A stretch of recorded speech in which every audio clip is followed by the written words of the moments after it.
suspicion of murder. Police want to trace a number of people who are thought to have run from the scene. A man from Luton accused of murdering his 70-year-old sister-in-law is due to appear in court today.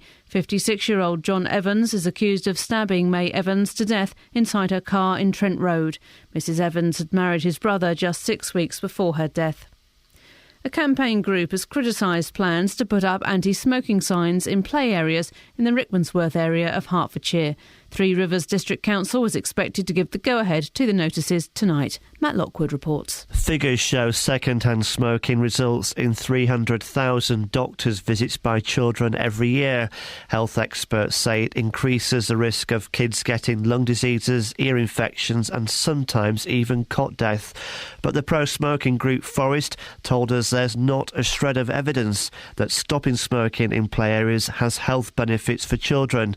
They say the signs saying young lungs at play no smoking are potentially misleading. UN mediators at the Syrian peace talks in Geneva will try to move the agenda up a gear today and turn the focus towards the search for a political solution to end the bitter civil war. Yesterday's negotiations were described by the UN mediator as very useful after the Syrian government delegation agreed to allow women and children free passage out of the besieged city of Homs. UN mediators at the Syrian... I've read that already. Work begins on two major development projects in Bedford today. Both the bus station and the town hall are being demolished. Lee Agnew has the details.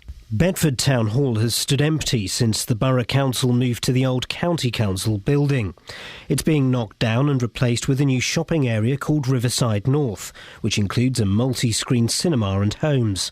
And nearly £9 million is being spent replacing Bedford Bus Station, a project that's been planned for the past 30 years. And the weather, a mix of scattered showers with clear or sunny intervals. Those showers will sometimes be heavy, with temperatures up to 6 Celsius. And get the latest news and sport online at bbc.co.uk/3 counties.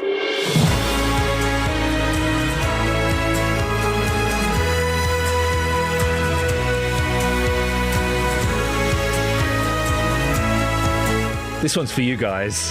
Yeah? This is for you guys. Morning, this is Iain Lee, BBC Three Counties Radio. Suddenly, it's Monday morning again. Are you as excited as I am? Are you?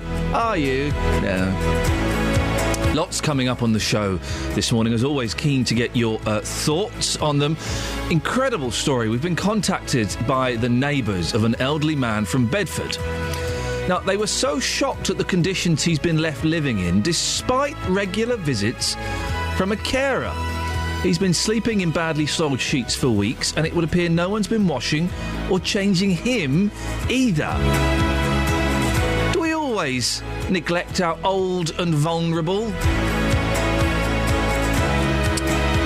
Weather's been quite nice recently. Maybe you've had a little trip to the park. Nothing nicer, is there, than seeing the kids playing on the swings and the seesaws, out in the fresh air. Well, sometimes you might see some of the mums and dads having a fag, sparking one up.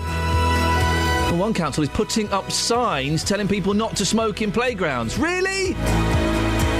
Seems obvious to me. You got kids, you go to the playground, don't smoke. And we'll speak to Justin Dealey about, I don't know, something. Himself, probably.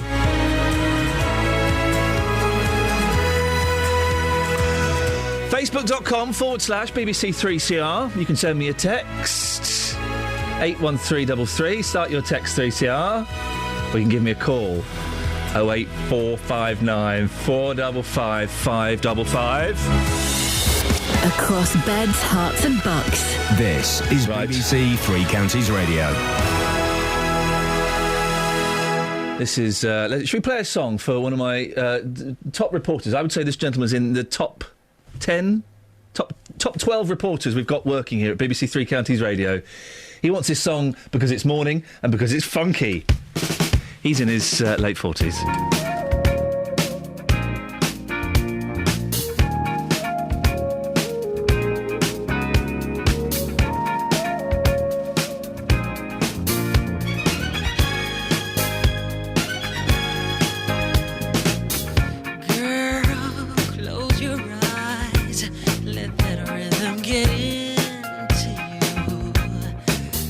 Don't try to fight it.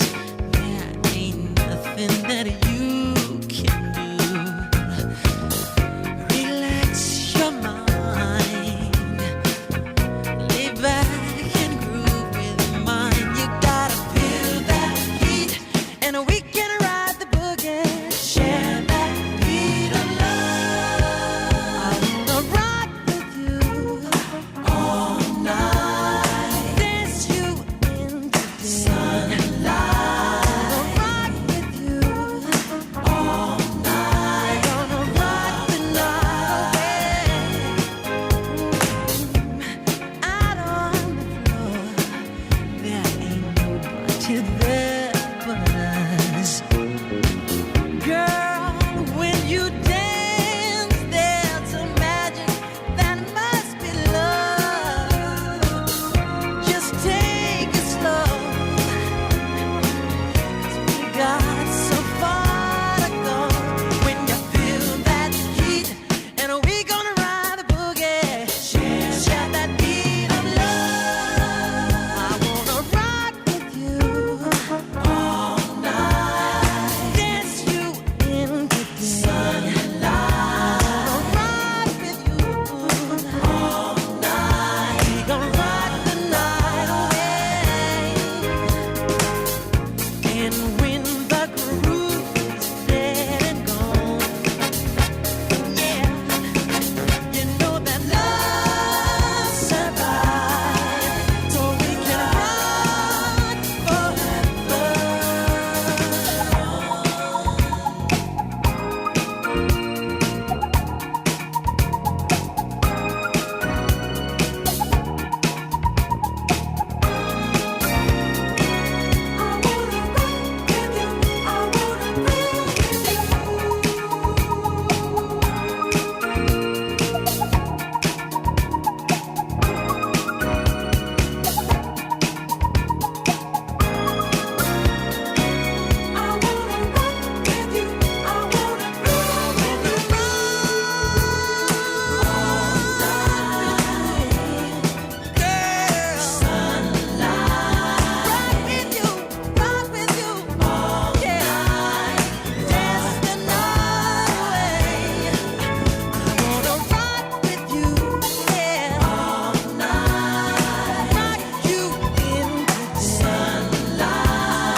Now, 9 minutes past 6, BBC Three Counties Radio. This is an incredible story. This is an incredible story. Over the weekend, I got to see some photos that were really just, in 21st century Britain, were appalling. Not just because they showed a filthy bed with badly soiled sheets, but because a carer had seen fit to leave an elderly war veteran sleeping in it for weeks.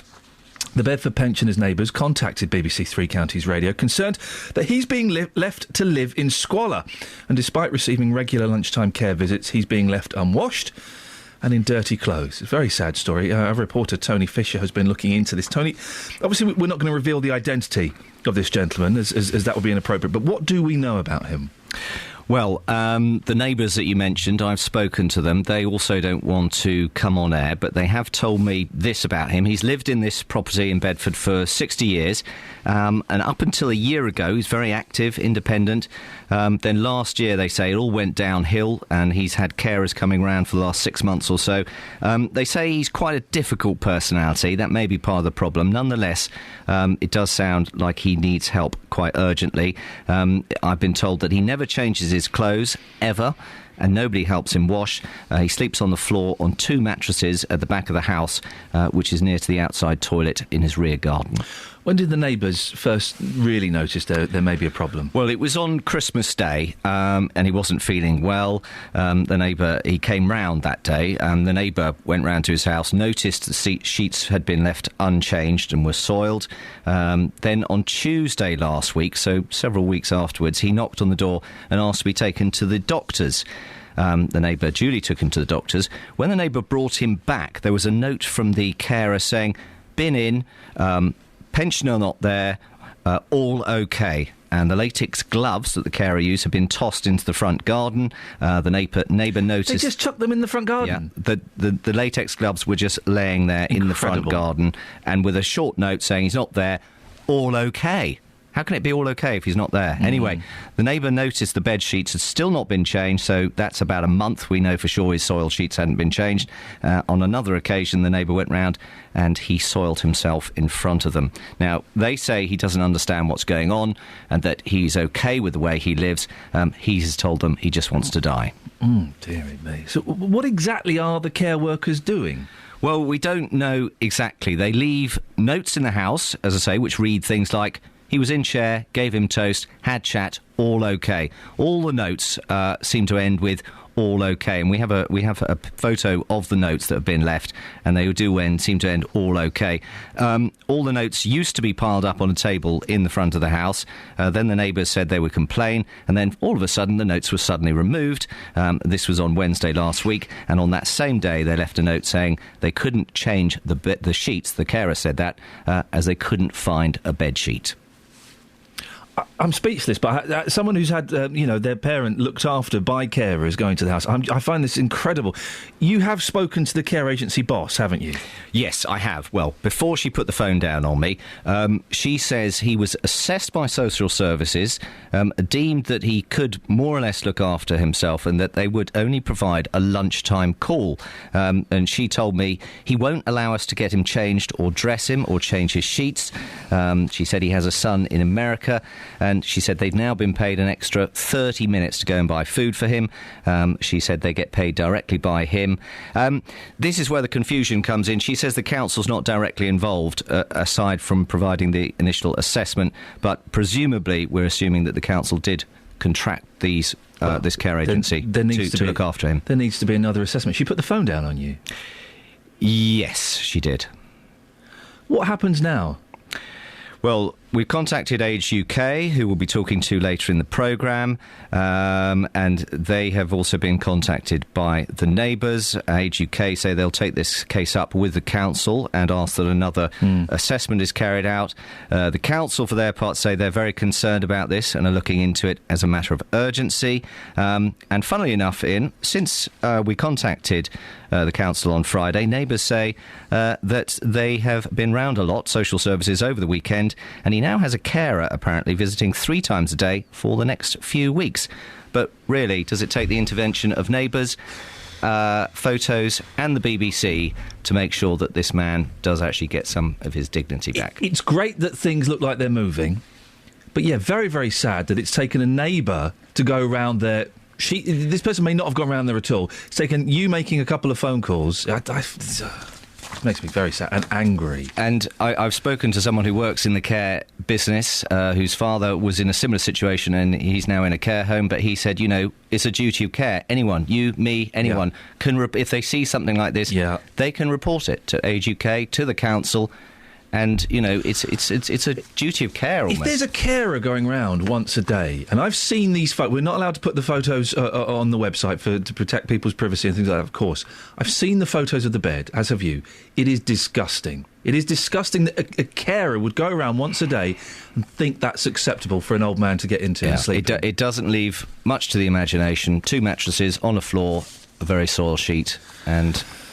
just a very, very sad situation. Tony, thank you very much indeed. 08459 455 555. Do we care enough for our elderly and our vulnerable people? Do give us a call. We'll be talking more about this story later on. It's 6:15. Let's get the travel news now. Here's Alice. Travel news for beds, cards and bugs. BBC Three Counties Radio.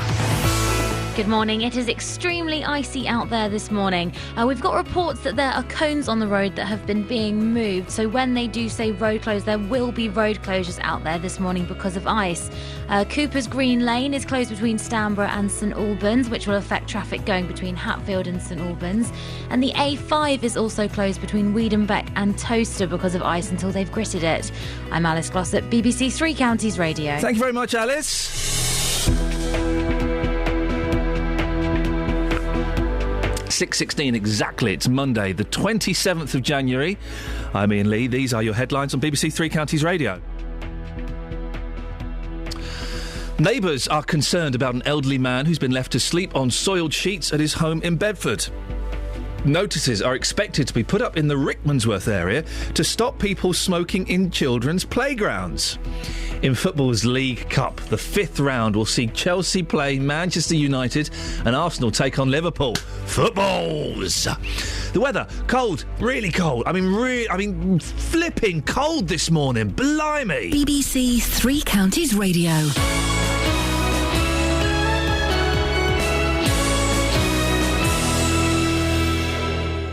On Inside Out, we're off to Spain to try to find an end to the property nightmare that's left a Suffolk couple thousands of pounds out of pocket. We ask, can naming and shaming banish bad parking from the streets of Northampton? And we look back 70 years to the summer when Essex was targeted by Hitler's mechanical monsters, the Doodlebugs. The deadly dive of one of the 2,300 bombs that got through to the capital during the Second Battle of London. Inside Out for the East of England with me, David Whiteley. Tonight, 7:30 on BBC One. He's gone to Spain, has he? Yeah, where did you go? I went to Hackney. I'm on Inside Out, I think tonight, the London one. I think it's tonight. It might not be. He went to Spain? Yeah. I went to Hackney to watch a posh girl cutting open a mouse. I feel I've been slightly robbed.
Sherry? Sherry? Sherry, I don't like it. Oh, my Sharif don't like it.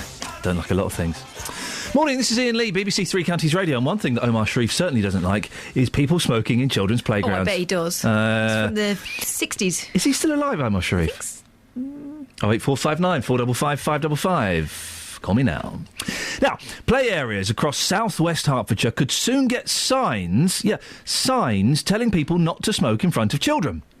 Three Rivers District Council could give the go-ahead for the Young Lungs at Play notices when they vote on the proposals tonight. Well, Catherine Boyle has been looking into this. Why is Three Rivers District Council doing this? Well, the council's concerned about the example parents set when they light up in front of children, and they want to reduce the potential for children to take up smoking by copying what they see and their exposure to second-hand smoke while it's going on. So taking action where children play is the council's view is one of the best ways to do this. They hope the initiative will also start a discussion about the acceptability of smoking near and in front of children. I'll give them that, yeah. And the council also says introducing smoke-free play areas is an essential element in reducing the prevalence of smoking in the district. A similar scheme was introduced in North Hertfordshire. That was almost 2 years ago, and play areas have become smoke-free. Seems obvious to me. If it's a playground, you don't spark up. Simple as. What risk does second-hand smoking pose to children? Well, this is the official line, and we will get phone calls from people disputing yes. this. And very few of them are from the Royal College of Paediatrics and Child Health, I would suggest. They say 300,000 doctors' visits by children every year are caused by second-hand smoking, and it's estimated to cost the NHS more than £23 million every single year.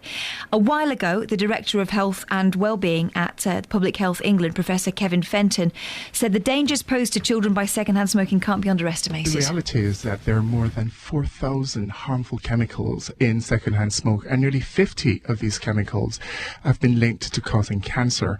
And when inhaled, especially by young children who have more vulnerable respiratory systems, they're much more likely to have a number of the damaging effects, including lung diseases, middle ear infections, or sometimes even cot death. So as well as warnings like that, a US study found that passive smoking may also affect a child's mental development. It found deficits in reading and reasoning skills among children, even with low levels of smoke exposure. I know for a fact, and you mentioned this, we will get people phoning up saying there is no evidence that passive smoking, second-hand smoke, does children any damage. Yep, and the director of Smokers' Rights Group Forest would agree with them. Simon Clark told us there is not a shred of evidence that smoking outdoors poses a risk to children's health. And he also believes the signs which say young lungs at play manipulate people's emotions and give a false impression of the dangers posed by second-hand smoke to children. He says initiatives to protect children should instead focus on homes and cars. And we will be speaking to Simon Clark later on. This is interesting. There was a thing in the newspaper yesterday that Labour, if they get in... they're going to ban smoking in cars that have children in. Mm. And it was on Sky yesterday, and I said, well, I think that's a brilliant idea. It seems obvious that if you're smoking in a car and there is a kid in it, you're an idiot. It seems obvious to me. I think a lot of smokers would agree. That's the point, isn't it? But some people said, oh, no, you can't legislate for stuff like that. How are you going to police it? Well, it doesn't matter how are you going to police it? There is a point. Yeah, but that doesn't matter. You are an idiot if you smoke in a car with a kid. Yeah, well, you can't go round. It's people's choices. Yes, your choice if you smoke. It's not your... I grew up with a dad who used to smoke in the car. It was flipping horrible. It's your choice if you smoke. It's not the kid's choice. They've got no choice. I think if you smoke while you are in a car with a kid... bad parent. The thing I really hate as well, I'm on a roll now, the thing I really hate, mums or dads, generally mums, pushing buggies with a fag on. Pushing buggies with a fag on, I think is disgusting. I think it's one of the most horrible, wicked things you can see. Pushing their little kiddie, they got a fag in one hand. Oh, look, it's almost exactly the same level as their face. Well done, you. Well done, you. You sticking around to do the papers? Yeah, go on then. All right, then, 08459 455 555.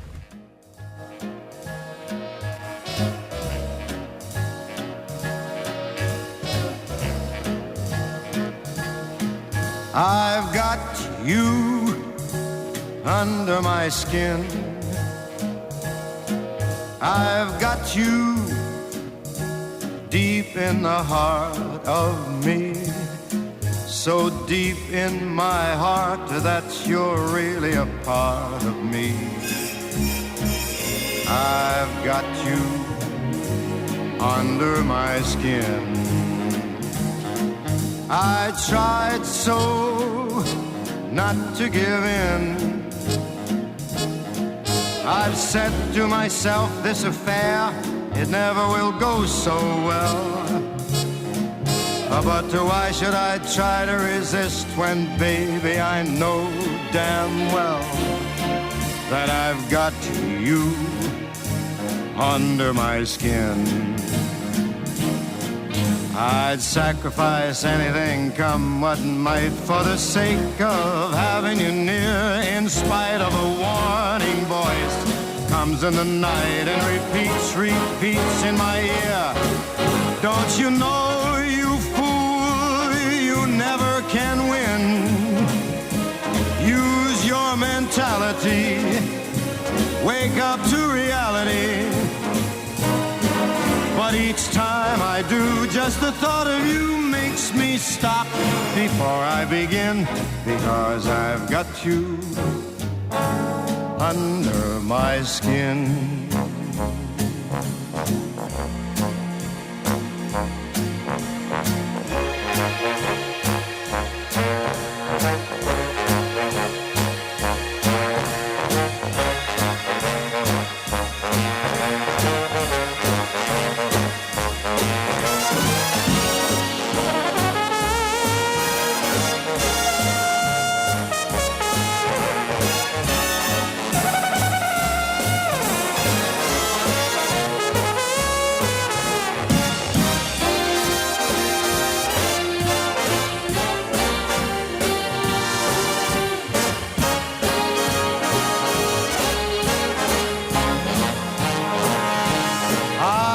Sacrifice anything, come what might, for the sake of having you near, in spite of a warning voice. Comes in the night and repeats how it yells in my ear. Don't you know, you fool, ain't no chance to win. Why not use your mentality? Get up, wake up to reality. Thought of you makes me stop just before I begin, because I've got you under my skin. Wow, say that again. No, I can't. Ava Gardner. You're talking about Frank Sinatra. She had a lot to say about him. Yes. I watched the Frank Sinatra film at the weekend, not all of it, because the kids came home and ruined the end. The Joker is Wild, where he plays a cabaret singer who gets his vocal cords slashed. Wow. Slashed. It's quite good, but he's not a very good actor. Wee fella. Tiny wee fella. Apart from the Ava Gardner. The women used to go wild for him, didn't they? Wild in the aisles. He was cheeky and rakish. There's him. There's because Dean Martin is more obviously hot stuff, isn't he? Yeah, but there was Frank Sinatra, there was Errol Flynn, and there was Errol Flynn, another. Yeah, exactly. And surprisingly, another one is who's the fella that played the monkey in Planet of the Apes? Roddy McDowall. Oh yes, Roddy McDowall. Those three legendary swordsmen. Really? Apparently so. Travel news for beds, cards and bugs. BBC Three Counties Radio. It's extremely icy on the roads this morning. BCH road policing have been putting cones out, so there may well be road closures in place on your journey. Cooper's Green Lane is closed between Stanborough and St Albans, so that will affect some of the traffic between Hatfield and St Albans. On the speed sensors, all approaches to the London Colney roundabout looking slow at the moment. And on public transport, the Victoria Line have severe delays after earlier emergency engineering. I'm Alice Glossop, BBC Three Counties Radio. Across beds, hearts and bugs. This is BBC Three Counties Radio.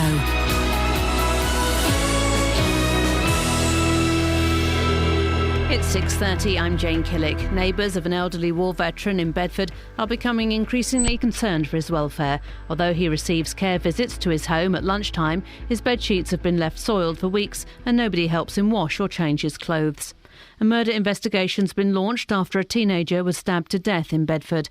The 19-year-old, who's yet to be identified, died after an attack in Costin Street on Saturday evening. A campaign group is criticising plans to put up anti-smoking signs in play areas in the Rickmansworth area of Hertfordshire. Three Rivers District Council is expected to give the go-ahead to the notices tonight. The weather, scattered showers, some of them heavy, with some clear or sunny intervals and a high of 6 Celsius. On to sport, and in football, Chelsea are through to the fifth round of the FA Cup after a 1-0 win at home to Stoke City. They'll play Manchester City. Arsenal are at home to Liverpool. Sunderland play Southampton at home. Everton manager Roberto Benitez welcomes his old club Swansea to Goodison Park. Hull City will make the long journey south to play Brighton and Hove Albion, and the other tie will be between the teams facing replays, so either Sheffield United or Fulham will play at home to either Nottingham Forest or Preston. Luton Town's leading goal scorer has committed his immediate future to the club following the 3-0 success at home to Nuneaton, which extended their lead at the top of the conference to 3 points. Striker Andre Gray scored a second-half hat-trick and says he wants to remain at Kenilworth Road for the foreseeable future. I already told my agent before the window opened that I don't want to hear nothing about January. I said I don't want to see where I want to be at the moment. I want to get us out of this league, and that's my main objective. We're top of the league, I'm scoring goals, and it can only get better for us. So me leaving in January would just be stupid, really. Like I said, always had one job, to come here and score goals and get us out of this league, and I think it'll happen this year. So until that happens, my mind is made up. BBC Three Counties News and Sport. I'll be back with a full bulletin at 7. Call 08459 455 555. BBC Three Counties Radio. Morning, Iain Lee, BBC Three Counties Radio. It's that time of the day where Catherine Boyle, that's her. Yes. Yes. What are you doing with your face? I'm being intrigued by this story about posh boys. OK. Carry on. And I like to have a little look at the papers. And you, if you want. Not you, Kelly. But you, dear listener, if you want. 08459 455 555. The phone's broken today, Kels. What's going on? I've had 3 calls. From whom? One correcting the sport, which we've now corrected. Right. Another lovely lady who I spoke to. So what did she want? And Peter in Walmer Green. Well, what did the lady want? She was talking about smoking outside hospitals, but she didn't want to come on. Oh, right, OK. Can I lay down this rule now, dear listener? Call up, come on the air. Love to have you on. It's the best way of doing this kind of show, the best way of dealing with these issues. Don't phone up for a chat with Kelly Betts. Well, you can. Well, no, you can't. Well, I'm not really doing anything else. No, you've got lots to do. That kettle's not boiling, for example. That's true. Good point. Well made. Yeah, I'd like that. Thank you, Kelly.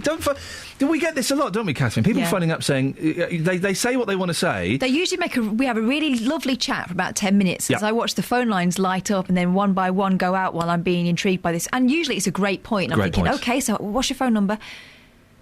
Oh, I don't want to come on. No, come on now. Listen, we're not the Samaritans here. Although, fair play, we can help from time to time. But if you call up, come on the air. What are you scared of? 08459 455 555.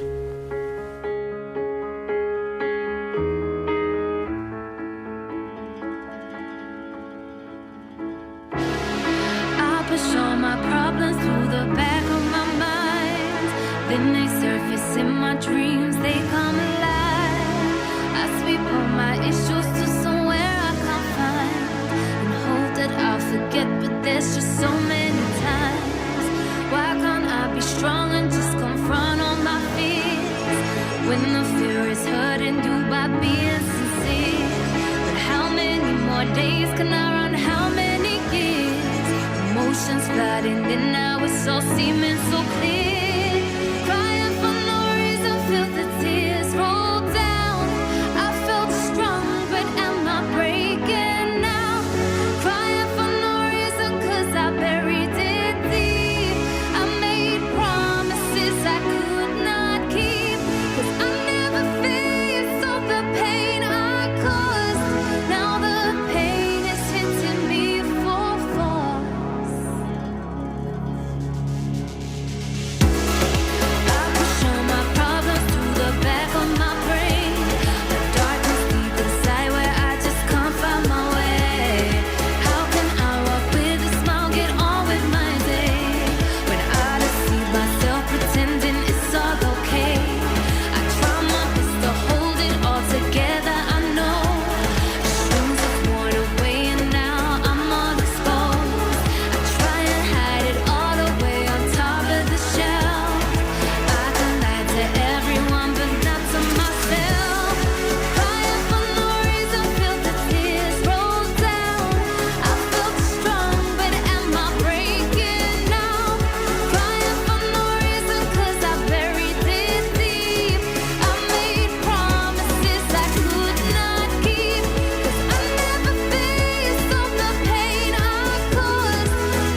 That's got to be one of the worst songs I've ever heard in my life. Oh, I thought it was quite jazzy. It was awful. I don't believe that you think that's one of the worst. I really, really do. You like? I need to clean out my my listening palette with something decent. You need to clean out your ears.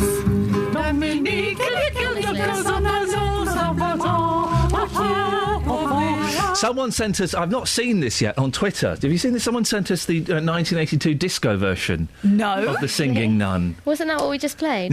No! There is a 1982 disco version. I'll see if I can bring it in tomorrow. I'll try and download it legally. Don't worry. No, it's fine. I don't mind doing this.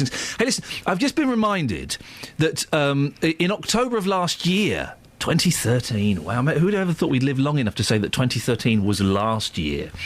Asda, the store, trialled a thing, the 3D printers. You could go in, get yourself scanned, or your cat, or your kids, or whatever, and they would make a 3D model of you. Are they still doing that? Does anybody know? Because I would love to get that done. I've got the kids this afternoon. I'm happy to take them to Asda. It's the closest we're going to get to having action figures made of us. Oh, man. My friend who's been in a movie has an action figure of him. Does it look like him? Yeah, it does. He has an action figure of him, and his kid plays with it. Oh, that's weird. I wouldn't let my children play with an action figure of me. That's weird. But 08459 455 555. Maybe we could go and get Breakfast Crew. They make me say it. Action figures of ourselves. Yeah. Kels? If you want. Oh, for goodness sake. Yours won't take on much plastic. But she's tiny. If anyone knows if they still do it, if Asda is still doing this, because I would love... I've got the boys this afternoon. I can't think of anything better to do, apart from doping them up with Calpol and letting them sleep for 5 hours. Oh, no. Don't even joke. I can't think of anything better I'd rather do with them than go and get little figurines made of them. It's always thrilling for an under 5-year-old as well to do that kind of thing. It's always thrilling. They're going to be totally bored. Let's just analyse that sentence. It's always thrilling for an under 5-year-old to go and do that kind of thing. I'm being sarcastic. It's always thrilling for an under 5-year-old to go and have their body scanned and turned into a doll. When has that ever happened before? Ian, Sorry. you know when you play Big Batman, Little Batman? Yes. What does your other son do? He... well, not a lot. Although this weekend we watched Toy Story 2, me and the boys. Sorry, not me and the boys. I was honoured to be in the company of Buzz Lightyear and Woody as we watched Toy Story 2. They said, can we watch Toy Story 2? Yeah, OK, even though the disc is very badly damaged. So the bit where they're trying to cross the road to get to the toy store, to about 20 minutes later on, it just kind of judders and stops. Do they notice? Yeah, they do. And they hit the TV. Thanks, kids. But they were dressed up as Buzz and Woody. What are you going to dress up as then? You need to get involved. That cowgirl. Jessie. Oh. What have you found in the papers? Well, this is interesting. 08459 455 Front page of the Times. Boys need to be taught how to treat girls, underneath a picture of Valerie Trier-Weiler arriving in India yesterday. Oh, you see what they've done there. Scorned. Sex education should be compulsory at secondary schools to teach boys to respect girls, according to prominent campaigners. Yes, I agree. They are concerned that they're learning a lot from mucky movies. OK. Well, then you girls need to learn, and I agree that boys do need to learn a little bit of respect for women and women's parts, but then you girls need to learn how not to lead us on, how not to be bitchy, and how not to be manipulative with your emotions. I think there is an element of that is true. Correct, thank you. Which hurts me to say. Yeah. But, there's a lot of girls out there sleeping in Playboy bunny bedrooms who are aspiring to be that sort of person, and they don't realise that having a bit of substance about you will mean that you're treated differently. There was a story last week. We've moved on from that now. Don't you think? We've moved on from that? Don't you think, though? But we've moved on. Don't you think, though? But we've moved on. Don't you think that, though? I'm the victim. Of? That's not me. This is after business owner is cleared of... So there's a fella who... he beat up 2 robbers that came into his house, OK? He went to court. Oh, yes, I know. 20 minutes, the jury said, hey, he's innocent, let him go. This is the one who left the guy in 2 casts. Yeah, well, the fellow who's in 2 casts is now saying, I'm the victim. Oh. A shameless thief last night blasted the justice system for letting him down after the victim who battered him was cleared. Jobless Kevin Green, 53, suffered 2 broken legs and a broken arm when Andrew Woodhouse attacked him and his son-in-law as they fled his tyre yard with stolen diesel. But despite a jury taking less than 20 minutes to clear the company director Andrew of GBH with intent, Green moaned last night, no one understands the pain and suffering I've been through because of that man. I can't go fishing or walk the dogs now. I can't leave the house. He went at me like a madman, hitting me with a stick. All over 50 quid's worth of diesel. I still have nightmares about what happened to me that night. You could be in EastEnders. I could be. That was a good voice, isn't it? I forgot I could do that voice. Shut up. Not you, Kelly. Thanks. That was a good point you made. Well made. This fella, shut up. You shouldn't have gone and tried to... I'm in a bit of a mood today. This fella... I'm not saying we should batter criminals, we should batter crooks. I don't think that. But the fella was looking after his own property. Well done, him. Tough luck, you. Go and get a job. A teenage burglar left an apology on his victim's computer, a court heard. What, so he left the computer? What? Jacob Ali wrote, "Sorry, I need the money," after stealing keys, a USB stick and a screwdriver. That's an astonishing list of swag. What did you get? What did you get? I got a screwdriver and some keys. Go. A USB stick, but not the computer. He was drunk and tracked down by a police dog after fleeing the property and arrested as he tried to open the door of a parked van. At Gloucester Crown Court last week, he was sentenced to 12 months in jail. Silly boy. Why does so... This is the Daily Mail, basically filling 2 pages. Why do so many people who have... what we need is a little bit of... we need some atmos here. Hang on a second. Here we go, right. You got any spooky music? I've got no spooky music. Hang on, I've got this. Not spooky. No. Why does so... OK, that's not helping. Why do so many people who've had a near-death experience describe hauntingly similar visions? Intensive care nurse Penny Sartori has spent years investigating them. Here, in part 2 of a special report, she reveals the stories of those who've foreseen the death of relatives and how we may be able to control the timing of our own deaths. What load of rubbish. So she's been listening to people's stories and writing them down. Why are people's near-death experiences? You see the white light and why they're all the same because it's an effect on the brain. It's obviously a brain thing happening. You're not actually going towards heaven. Why? Because it doesn't exist. It'd be nice though, wouldn't it? Oh, it would be lovely. It's a comforting thought. It would be lovely, but it's such complete and utter guff. You don't... Near-death experience is not you travelling the long, lighted tunnel towards heaven and your relatives. It's some phenomenon going on the brain, possibly brought on by drugs, probably brought on by complete lack of oxygen, that's just making you think that. And your brain then rationalises what you've seen by going, oh, it must be heaven. It's funny, we only ever hear the comforting stories as well, not the terrifying ones. I've been on those elderly people's wards, and I know that a lot of the things they see are terrifying. No scientific theory has yet come close to explaining why a few people have near-death experiences, which can... I've just given it to you. It's a lack of oxygen to the brain now. Jog on, love. 08459 455 555. I'm in a mood today, Catherine. Yeah, should we get some travel? Let's get some travel. We'll come back. We'll speak to J-Dog, and we'll all calm down by 7. Travel news for beds, cards and bugs. BBC Three Counties Radio. Cooper's Green Lane is closed between Stanborough and St Albans because of the road being very icy. That'll affect some of the traffic going between Hatfield and St Albans. The A1M southbound slow going at junction 7 for Stevenage. And as you pass Gerrards Cross on the A413, that's the Amersham Road, is slow as you go up to the A40. Public transport has no reported problems. I'm Alice Glossop, BBC Three Counties Radio. Alice, thank you very much. 6:46. It's Monday, the 27th of January. I'm Iain Lee. These are your headlines on BBC Three Counties Radio. Neighbours are concerned about an elderly man left to sleep on soiled sheets at his home in Bedford. The murder inquiry has been launched after a 19-year-old was stabbed to death on Saturday night in Bedford. In football's League Cup, the 5th round will see Chelsea play Manchester City and Arsenal are going to take on the old Liverpool. In answer to Kelly Betts' question, it's upstairs in the bottom cupboard on the left-hand side. Let's get the weather. Here's Kate. Beds, Herts and Bucks weather. BBC Three Counties Radio. Good morning. Well, the Met Office has a yellow weather warning in place for ice on untreated roads and surfaces. That's valid until 10 o'clock this morning. The temperature across all 3 counties hovering just above 0 at the moment. Some places we do have a bit of a frost out there where it's snuck just below the 0 Celsius mark. So some of us scraping ice from our windscreen this morning. Now we have some showers on the way. They're not looking like there's too many heading our way, but we may get 1 or 2. And through the rush hour, if they occur at the right time, they could turn a little wintry. You may get a little bit of of sleet and snow mixed in there. But eventually any showers we do get will turn back to rain as the temperature rises through the course of the morning. Maximum temperature, it is chilly today, I'm afraid, just 6 Celsius, 43 degrees in Fahrenheit. Overnight tonight, further showers, some of those quite heavy, accompanied by quite a strong southwesterly breeze as well. Now, the temperature could actually drop a little colder because of the clouds parting. However, predominantly there is a lot of cloud around overnight, so it looks like we're all going to stay above and stay around 3, maybe 4 Celsius. So for tomorrow, those showers continue, some of those heavy, accompanied again by quite a strong breeze. Maximum temperature struggling up into 7 Celsius, that's 45 degrees in Fahrenheit. And that's your forecast.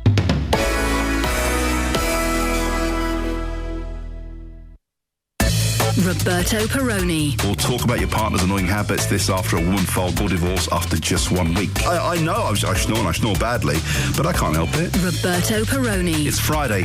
Why am I even bothering to go to work today? You've got to. You never know when a donut board suddenly appears in front of you and you've got to dive in. You need a lot of love, a bit of patience to keep a relationship going. Sometimes you have to turn a blind eye. Roberto Perrone. Weekdays from 3 on BBC Three Counties Radio.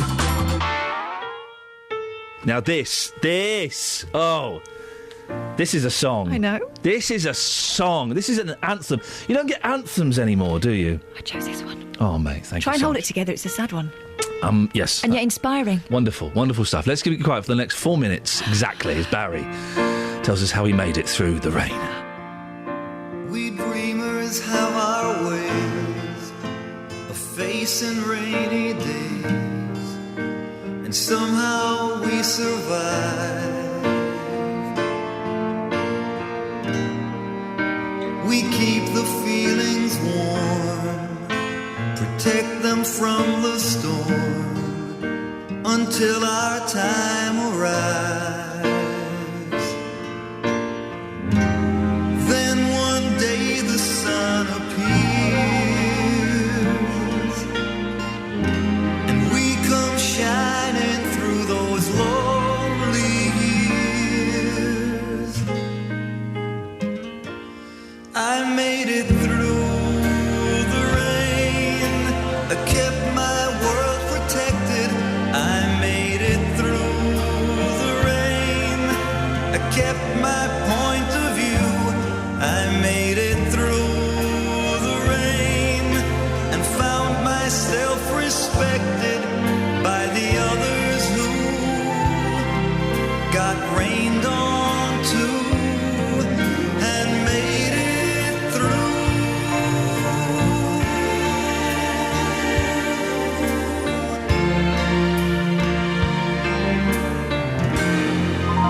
When friends are hard to find and life seems so unkind, sometimes you feel afraid. Just aim beyond the clouds and rise above the crowds and start your own parade. 'Cause when I chased my fears away, that's when I knew that I could finally say I made it through the rain.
Justin. Talk on your phone to Kelly Betts, please.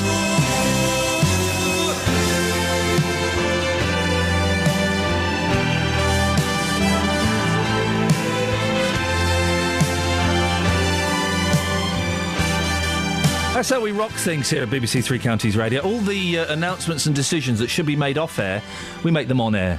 We make those decisions on air. I love a bit of Bazza. He's doing a concert. I wish, and I'm not allowed to do this at the BBC, but I wish someone would give me a free ticket. Do you think it'd be expensive then? Yeah. Oh. Barry Manilow tickets would be expensive. Really? Yeah. Lots of wealthy middle-aged women and gay men. They've got the Pink Pound. Got money to burn. On fanilism. On what? Fanilo. Fanilism? It's the Pink Pound.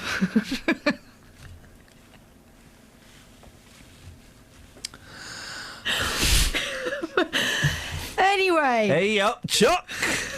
Your pockets. Hey, rugby chiefs Oh, I think I saw this yesterday. Go on. have been accused of going soft. Oh, this is ridiculous. By this story. reducing the competitive edge for young players. They want schools and clubs to swap players between sides at half-time in one-sided games and ban cups from under-11s tournaments. Rugby Union's ruling body aims to cut the number of players who drop out in their teens by focusing on playing skills and enjoying the sport rather than the results. Oh. So no one can win. So you can't have. This is for under 12s. Okay, I saw this yesterday. You can't win. What? You can't bond with a team because you're all in the same team. And you've got the teams have to be of mixed ability. Yeah. So you got the listen. Good news for people like me who was always rubbish. Well, if you want to play rugby, Yeah. look, so you can have the fat kid, you can have the boy with the milk bottles, you can have all of those things. With the greatest of respect, survival of the fittest. It is the process of natural selection. If they do this now, 20 years' time, we are never, ever going to win another sporting event or another Olympic gold medal or anything. We will never win anything. Listen to Mystic Meg, powers that be. He Look, knows. It's stuff. true. It's absolutely true. I'm trying to find out. We're trying to find Justin Dealey. Justin's disappeared. Oh, he had something really good to say, didn't he? Why is it every time I go to a website, it asks me about cookies? I'm not interested in cookies. It's cookies when they just start advertising things that you may have looked at once. I don't know. He's playing Wembley Arena. Now, Wembley Arena, Justin? No, Manilow. He's playing Wembley Arena, which is better than the O2. He's playing the O2 as well, but I would never go. I don't like the O2. You could get really rubbish tickets for 60 quid. Oh. I'm tempted. Or a half decent ticket. Don't they do a family special? You can get a good ticket for 125 quid. Oh. I don't know if I'm that bothered. I might just wait until the DVD comes out. Yeah. Rock out at home. I know. I'd like to go. I do like you, Bazza, but I'm not spending 120 quid coming to see you. Really. Oh. Anyway, we can't get Justin to work. Basically, that seems to be the problem. Technical issues. The tech probs. Yeah, tech probs. Oh, okay. However, he is just in the hallway, so he could just come in. Do you want me to give him a shout? I'll go and get him. Go and get him because he's got a story for us. That's it. Borrow your dongle. You won't need it, Kath. He's literally by that door. It's just there. Right, okay. I'll give him a shout. I can see him on the cam. You're right, Ian. I'm really frustrated. Nice shirt. Thank you, mate. I'm going to throw this shirt away after I've worn it today. Because of what I just said. Partly.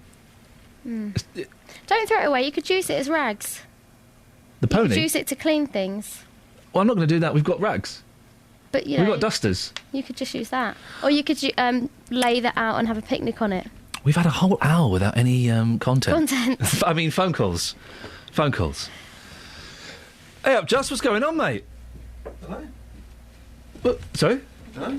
What's wrong? Well, the equipment's not working. Oh, mate. Sorry. No, I'm not having a go at you. Wait, listen. Where's the radio car? Where is it? Is it not there? No. Broke. No. It got taken away because the power steering's gone. Yeah, that was apparently my fault as well. So what are you doing this morning then? Don't know. This is awkward enough. You met one of Britain's leading light entertainers this weekend. What, yourself? Thank you, Justin. Well done. You met Rylan, of course. I did, The X Factor. yes. He was a nice man, wasn't he? He's a nice lad, isn't he? Tall, isn't he? He's 25 years old. He's a boy. No, 25, He's really? a boy, yeah. Those And legs as well, they're long, aren't they? He's already more successful and richer than we will ever be. He could be a very successful ladyboy with those legs. You could be. It could be, if you wanted to. Listen, you've got a story for us. You're going out and finding out... I can't remember what it is, because you ripped it out of the newspaper. Well, two things. One's about shopping. thing. That's the only thing that lifts you out of a bad mood. Yes, I like that one. But secondly, talking about smoking and banning smoking in playgrounds. Yeah. How many people see parents walking down the road with their children smoking? Yeah. On Friday I went out and I thought I'd find loads. I couldn't find one. Oh. Yeah, I know. Really? So do people still do this? Yes. Because, kids in pushchairs and their parents, and they're walking down the high street with them and they're smoking a cigarette. Does that still happen? Yeah, it does. It happens a lot. I see it a lot. It's generally mums, sometimes dads, generally mums, pushing a buggy and they've got a fag on. And also, parents on the way to school with a fag on the go, in the car, the kids have got no choice, have they? No. Again, does that happen quite often? I don't know. We've got to try and find out this morning. Go and find these people, hunt them down and get them to come and speak on the air. I shall do. Away you go, sir. Nice shirt. He's taking them. I'm chucking it away. Anyway.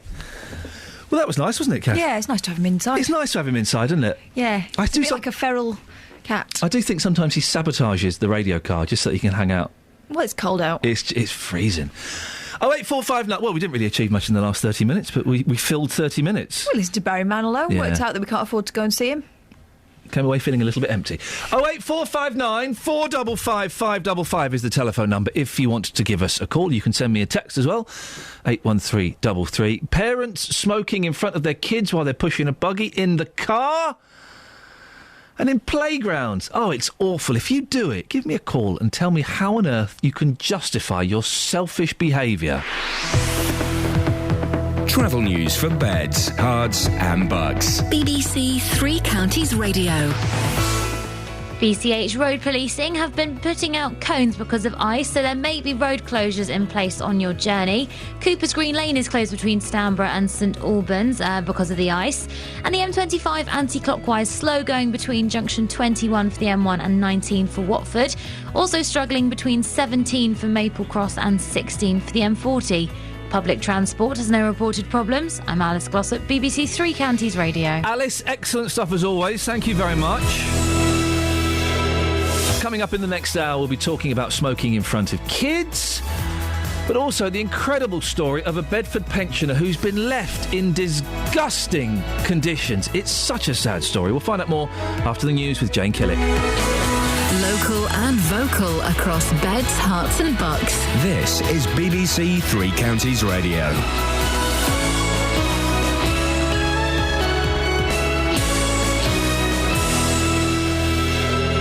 It's 7 o'clock. I'm Jane Killick. The headlines: concern over the care of an elderly man in Bedford, murder investigation after teenager stabbed to death in Bedford, and no smoking signs to go up in playgrounds in Rickmansworth. BBC Three Counties Radio. Neighbours of an elderly war veteran in Bedford are becoming increasingly concerned for his welfare. Although he receives care visits to his home at lunchtime, his bed sheets have been left soiled for weeks and nobody helps him wash or change his clothes. The council say they're looking into it as a matter of urgency. Tony Fisher has more. Neighbours first realised there was a problem when he came round feeling unwell on Christmas Day. After bringing him back from the doctors one day last week, the bedsheet still hadn't been changed. The excuse given by the carer was she couldn't find one. The agency responsible for his care say they're only paid to do a lunchtime call, and he won't allow them to change his sheets or dress him. A murder investigation's been launched after a teenager was stabbed to death in Bedford. The 19-year-old, who's yet to be identified, died after an attack in Costin Street on Saturday evening. A 20-year-old man has been arrested on suspicion of murder. Police want to trace a number of people who are thought to have run from the scene. A man's been arrested on suspicion of attempted murder in Hertfordshire. Police in Crawley fired shots at a car to stop it and arrested 3 people. From Sussex, Angus Morat reports. It was just after 2:15 when officers from the Surrey and Sussex Tactical Firearms Unit stopped a vehicle in London Road. Rounds were fired into the tyres to bring it to a halt. No one was injured. 3 people in the vehicle were arrested, 1 man on suspicion of attempted murder in Hertfordshire and a man and woman on suspicion of harbouring an offender. A man from Luton accused of murdering his 70-year-old sister-in-law is due to appear in court today.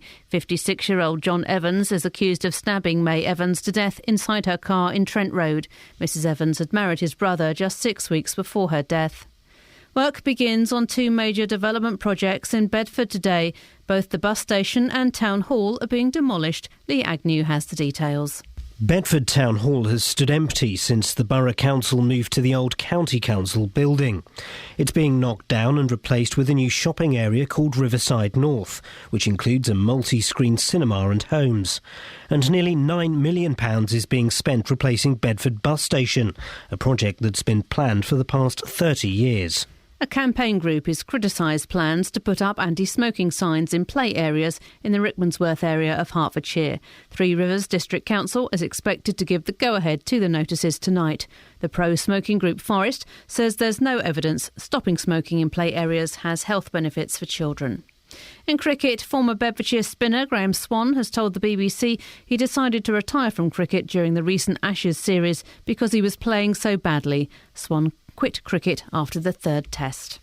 The weather, a mix of scattered showers with clear or sunny intervals. Those showers will sometimes be heavy, with temperatures up to 6 Celsius. And get the latest news and sport online at bbc.co.uk/3 counties.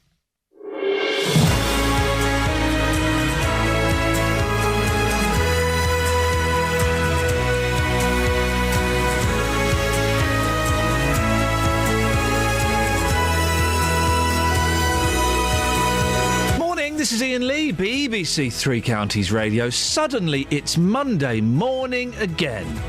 How on earth did that happen? I just don't know. I don't know, but lots to talk about this morning, including we've been contacted by the neighbours of an elderly man from Bedford who are so shocked at the conditions he's been left living in despite regular visits from a carer. I've seen the pictures. It is disgusting. So what is the carer doing? And is anyone checking up on him? Do we neglect our elderly and our vulnerable? Well, one council is looking at putting up signs in playgrounds, in parks, saying, please don't smoke in front of the kids. We need signs to do that? We need signs to tell us not to do that? Same thing with smoking in cars with kids. Smoking when you're pushing your buggy along with kids. It is disgusting. You selfish, selfish people. And whatever you fancy talking about as well. It's that kind of show this morning. Facebook.com/BBC3CR. You can send me a text, 81333, start your text 3CR, or you can give me a call, 08459 455 555. Across beds, hearts and bucks. This is BBC Three Counties Radio. Trevor's in Hemel. Morning, Trevor. Morning, Ian. Trevor, Right. yeah, I'm good, thanks. What do you want to say? I was just saying about smoking. I was talking to Kelly. I smoke, and so does my wife, but we never smoke if we have the piss chair. I want to push it, and the other will go off and have a cigarette. We never, we got the same on the school run. Never smoke on the way down, and I smoke on the way back, but that's once all the children are in. So do you smoke? Do you smoke in the car with the kids? No, never have done. What do you think of people who do that, Trevor? I think it's disgusting. I mean, it's your choice to smoke, but I mean, I do smoke, but if I'm going to pick the children up, then I won't smoke in the car. But if I'm off, like, in the morning, I will smoke on the way to work, but then I won't smoke in the evening. But you do know that when they do get in the car the next day, they'll still, I mean, it may not be necessarily as bad for them, but they'll still smell it. They've still got to sit in Trevor's stinky car. Well, no, because, I mean, I was smoking it during the week. They only normally go in it at the weekends, and it's cleaned on a Saturday morning. Right, OK. So, it's all valid. And how do you feel when you see these parents pushing along a buggy and they've got a fag in their hand? It's horrible. It's disgusting. I mean, a friend of my wife's used to run around in the car until she lit a cigarette up with one of our children in the car. And she's like, what are you doing? She said, I'm smoking. It's my car. So that was it. That was the end of that. Didn't bother going with her anymore. Did you not say, look, we got the kids in the back? What? Yeah, exactly. Yeah, her own child was in the car. And she didn't mind? No, that was it.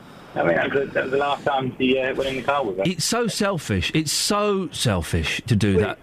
Yeah, it's your choice. It's not their choice. You're forcing it on them. So, don't do it. Trevor, thank you very much indeed. 08459 455 555 is the phone number if you want to give us a call about that.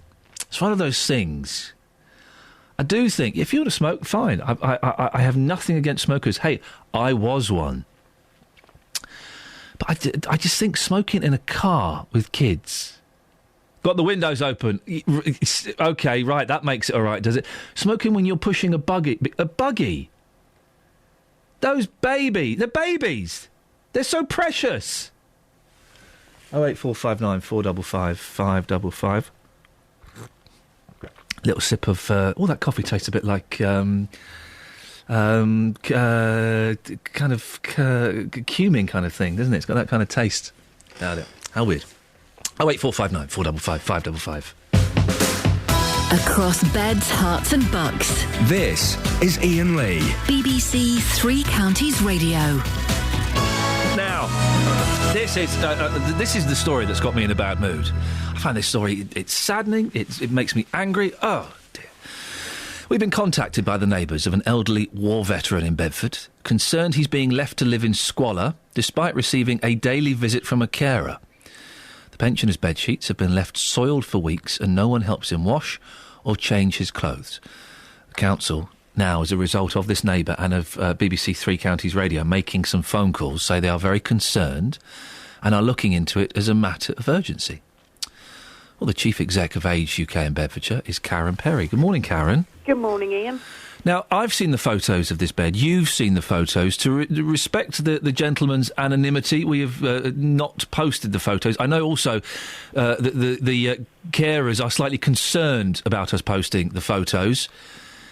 They're awful, aren't they? That picture of that bed is awful.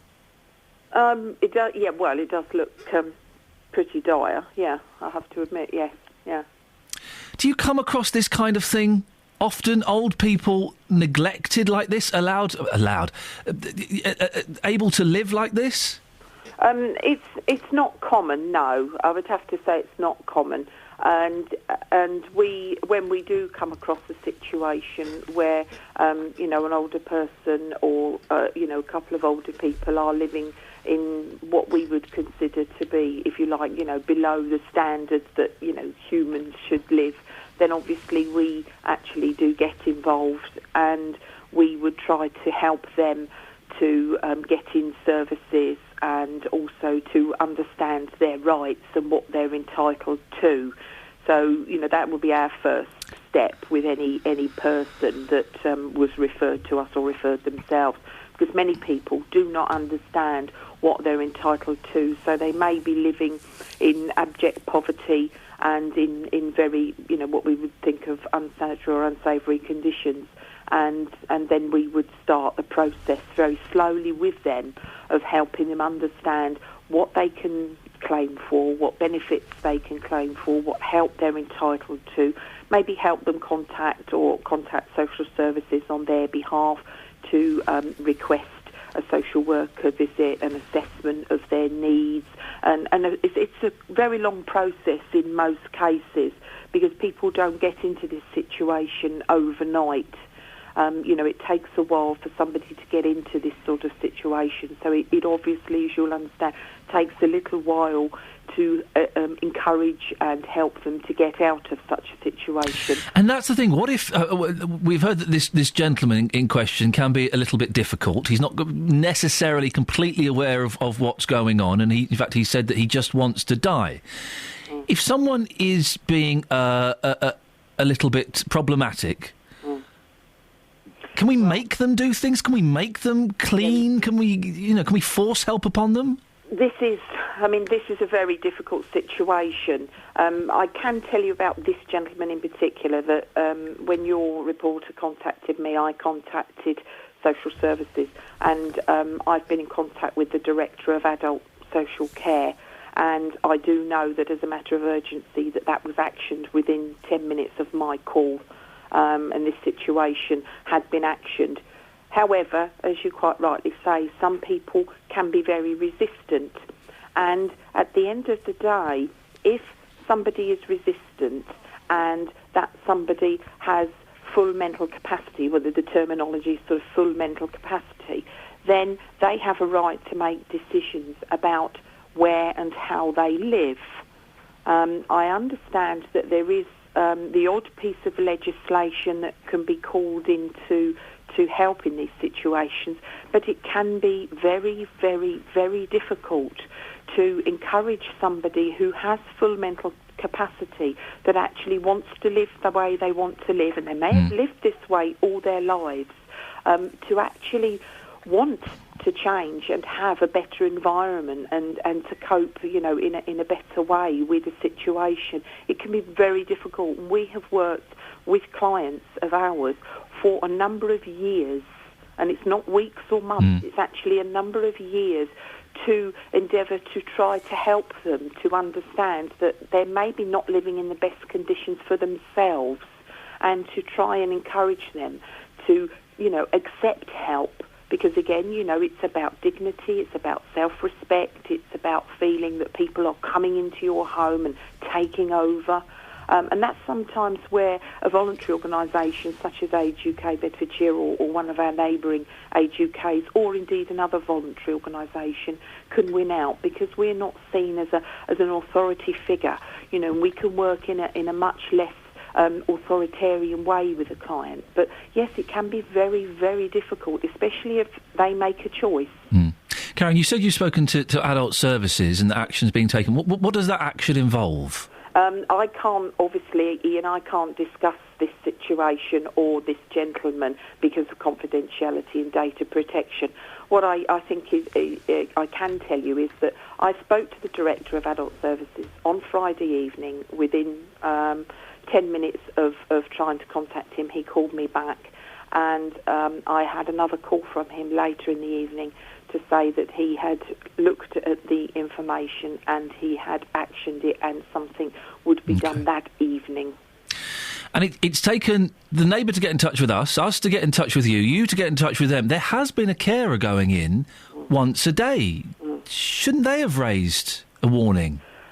Possibly. It depends. As you said, you've heard that this gentleman in question has been resistant to help.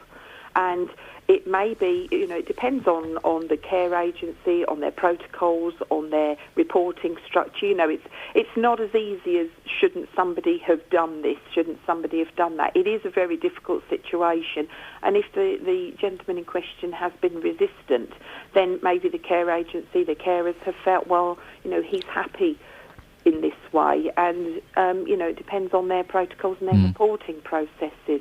If the neighbours were obviously concerned, and they obviously highlighted that concern, and something has happened, some action has been taken. I don't know exactly what that action is, but I know that action has been taken.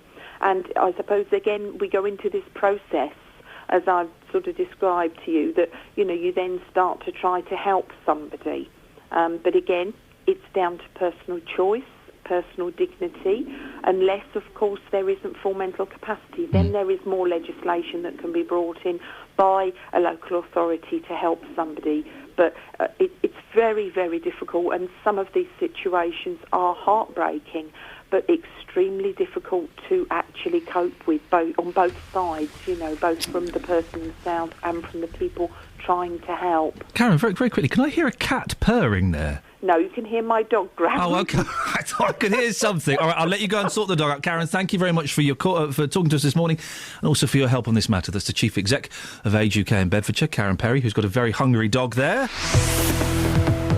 Travel news for beds, cards and bugs. BBC Three Counties Radio.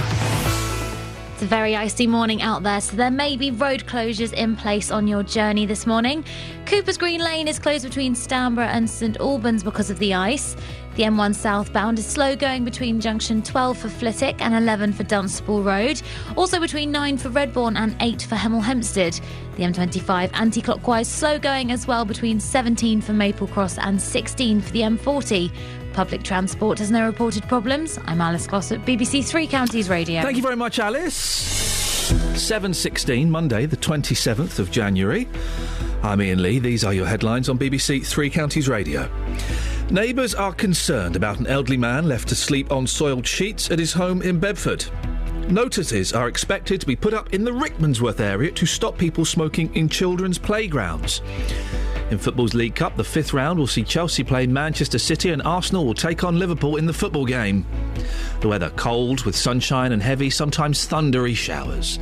08459 455 555. Peter and Dennis, stay there. We'll come to you after a bit of this. BBC Three Counties Radio.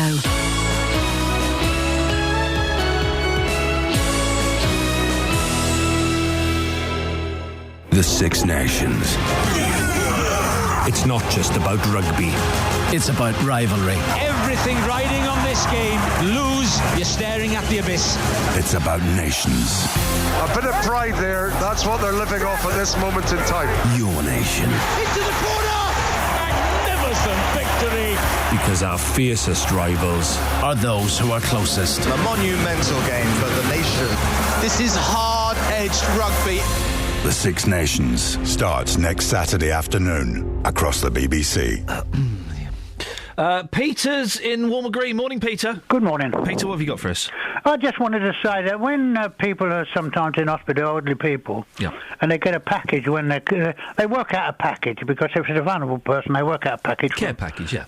But if you want just 1 hour cleaning services, really, it's over £17 last year, and elderly people who are pensioners haven't got that sort of money anyway to add for 1 hour of services, and there's so many vulnerable people out there now, and I think we're losing sight of the fact that there's huge problems with the elderly at the moment. I mean, I'm elderly myself, but they seem to make a break-off point of about 75.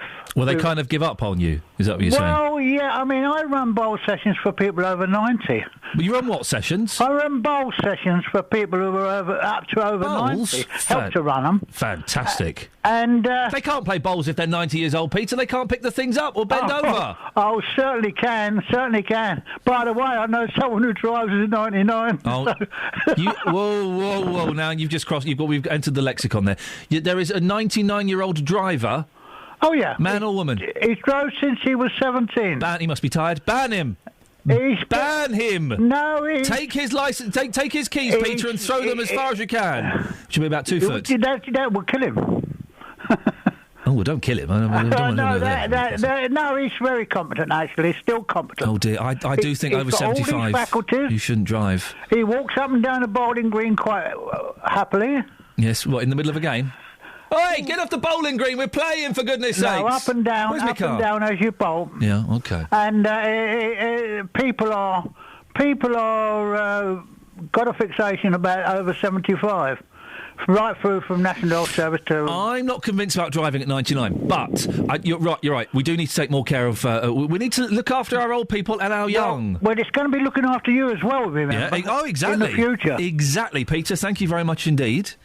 08459 455 555. I'm not convinced about a 99-year-old gentleman driving a car, though. Dennis, you don't drive now, do you? No, I don't. But the car wasn't fast enough, so I got rid of it. What do you want to say?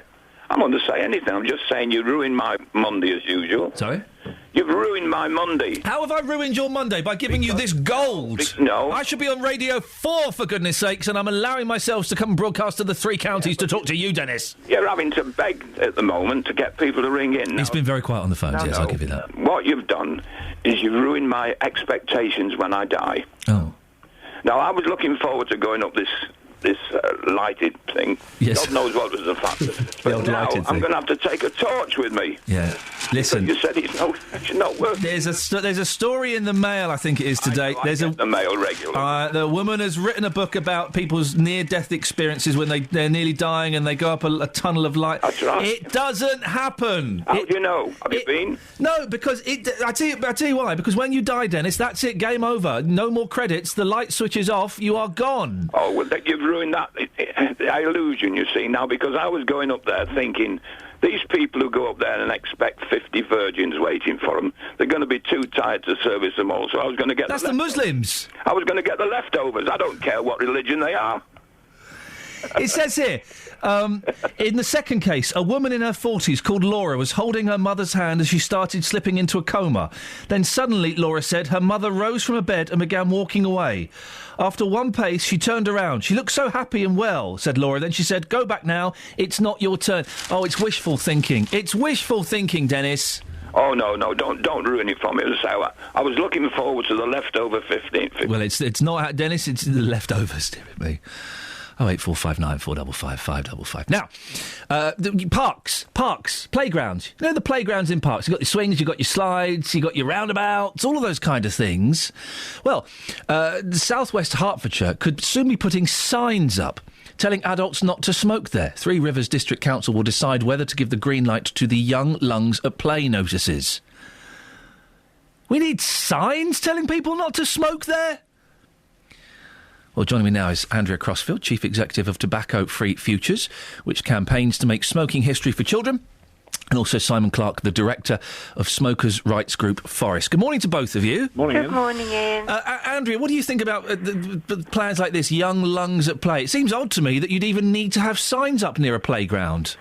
Well, it's something that the public really engage with and support, and the signs are important because they make interventions like this work really well because they enable members of the public to enforce this and make it work. We've seen many schemes like this, and they're really popular with the public because in playgrounds people want to protect children, and if there are other parents smoking, then people, if there are signs there, will just say to them, well, look, this is a playground, and we really want this to be a smoke-free place, so would you mind not smoking? This is about protecting children and young people, and the vast majority of people support this, including the vast majority of smokers. Well, let's ask Simon. Simon, you've got to agree that smoking in a playground when there's going to be kids, that's a bad idea, isn't it?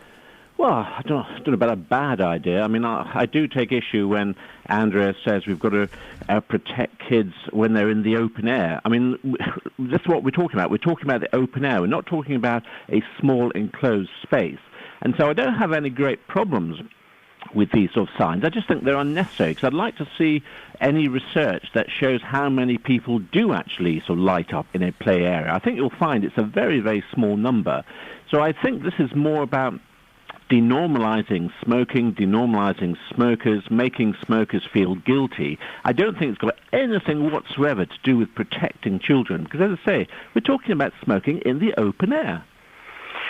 Well, we do know that people do smoke sometimes in playgrounds, and it isn't just about second-hand smoke. There is some evidence that smoking outside, can harm people, but it's about modelling. Oh, nonsense, Andrea. Look, you can't make statements like that without coming up with any evidence. Parents. And, this is about modelling smoking. And, young children really love to copy their parents, their grandparents, the other adults around them. And who so they're going to see at home anyway. See people smoking, then they will copy them. And that's why in these areas where children are playing, we don't want to see adults smoking. We don't want to see cigarette butts on Andrea, let's let Simon, in you come. Simon, in you come. Well, it's just nonsense to say that children copy complete strangers. Yes, I accept that they copy members of their own family, but they're going to see members of their own family smoking in and around the home anyway. So signs like this are going to make absolutely no difference if you grew up in a household where your parent, your uncle or aunt smoke. This is it's all designed to, yet again, make smokers feel guilty. But smokers have every right to smoke in some areas.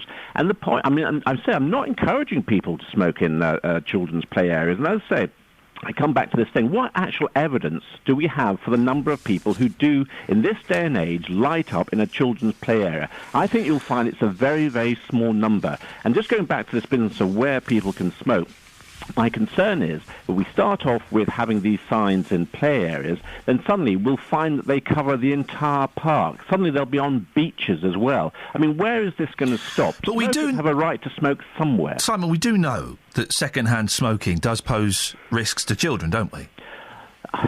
I think you've got to be err on the side of caution when smoking in a small enclosed space, like the home or a car. But I think most people are aware of that these days. The Royal College of... Let me give you some numbers. The Royal College of Paediatricians and Child Health says 300,000 doctor visits by children every year are caused by second-hand smoking. Well, I do dispute those figures. You dispute the figures from the Royal College of Paediatrics and Child Health? Because they're just part of the tobacco control movement. And I'm afraid, sadly, I'm very sceptical about a lot of the figures that are pumped up by tobacco control. A few years ago, we were told that there were 11,000 deaths of non-smokers every year as a result of passive smoking. There's never been a shred of hard evidence to suggest that's the case. But let's go back to this issue. We are talking about smoking in the open air. And I really think we've got to get a grip here and tell people who want to constantly have a go at smokers, look, smoke in the open air, you're not harming anybody else whatsoever. Well, I mean, can I come in here yes, please and do, say Andrea. that, one of the greatest successes we've seen has been the smoke-free legislation, and we've seen a really dramatic reduction in the number of heart attacks as a result of smoke-free legislation. And we've seen a Surgeon General's report from the US just last week, which has linked second-hand smoke to strokes as well as heart attacks. And, it is really important that we don't smoke around children, or other adults too, in homes or in cars. And, this intervention around playgrounds, is supported by the public. Over 80% of the public do really support Andrea, measures like this. Are we victimising smokers, do you think? Sorry? Are we victimising smokers, Andrea? No, I really don't think so. We've done some work around second-hand smoke, and we've done some community engagement work, and over 92% of people really support smoke-free parks and playgrounds. So it's absolutely the vast majority of people want to see local authorities working together, as they're doing across Hertfordshire, the county council and the district councils working together, engaging together to really tackle the issue of smoking. And, whether or not you smoke, and let's not forget that more than 2/3 of people who smoke really want to quit because, it's something that kills 1 in 2 smokers. Can I just make a point? Andrew, you made lots of points. If 92% of people support smoke-free parks and play areas, and I'm not against smoke-free parks and play areas, but if that number of people support them, it suggests to me that very, very, very few people are actually lighting up in a play area. So why on earth do we need signs? So, listen, we're running out of time. Simon, very quickly, if Labour get into power, they've said they're going to ban smoking in cars with children. What do you think about that? Well, again, I think it's complete and utter nonsense, because the vast majority of parents wouldn't dream of lighting a cigarette. Oh, come on, I've seen people do it. You've seen people do it, Simon, come on. Very few people these days, and I'm always in favour of education rather than coercion, rather than legislating. They should be punished, shouldn't they, if they're smoking in a car with their kids? How on earth, Iain, would you enforce legislation without actually banning smoking in all cars, irrespective of whether a child's present? And the idea that you might actually end up stopping a lone adult in his own car from smoking a cigarette, I think it's absolutely not utterly nonsense. Simon, we have to end it there. We're out of time. Thank you very much indeed. Simon Clarke, Director of Smokers' Rights Group Forest. And the other voice you heard there was Andrea Crossfield, Chief Exec of Tobacco Free Futures. Well, you've heard both sides of the arguments. It's your time now. Your turn. 08459 455 555. Smoking in parks, playgrounds, in particular, smoking in cars with kids in. And also, those trashy parents that push a buggy while they've got a fag on. Disgusting. Travel news for beds, cards and bugs. BBC Three Counties Radio. The M1 southbound is slow going between junction 9 for Redbourne and 8 for Hemel Hempstead. The M25 anti-clockwise also going slowly between junction 17 for Maple Cross and 16 for the M40. The A1M southbound struggling between 9 for Letchworth and 7 for Stevenage. Very icy out there this morning, so there may be road closures in place on your journey today. And on public transport, First Capital Connect and East Midlands trains have possible delays of up to 20 minutes between Bedford and St Pancras after a signalling problem. I'm Alice Glossop, BBC Three Counties Radio. Across beds, hearts and bugs. This is BBC Three Counties Radio.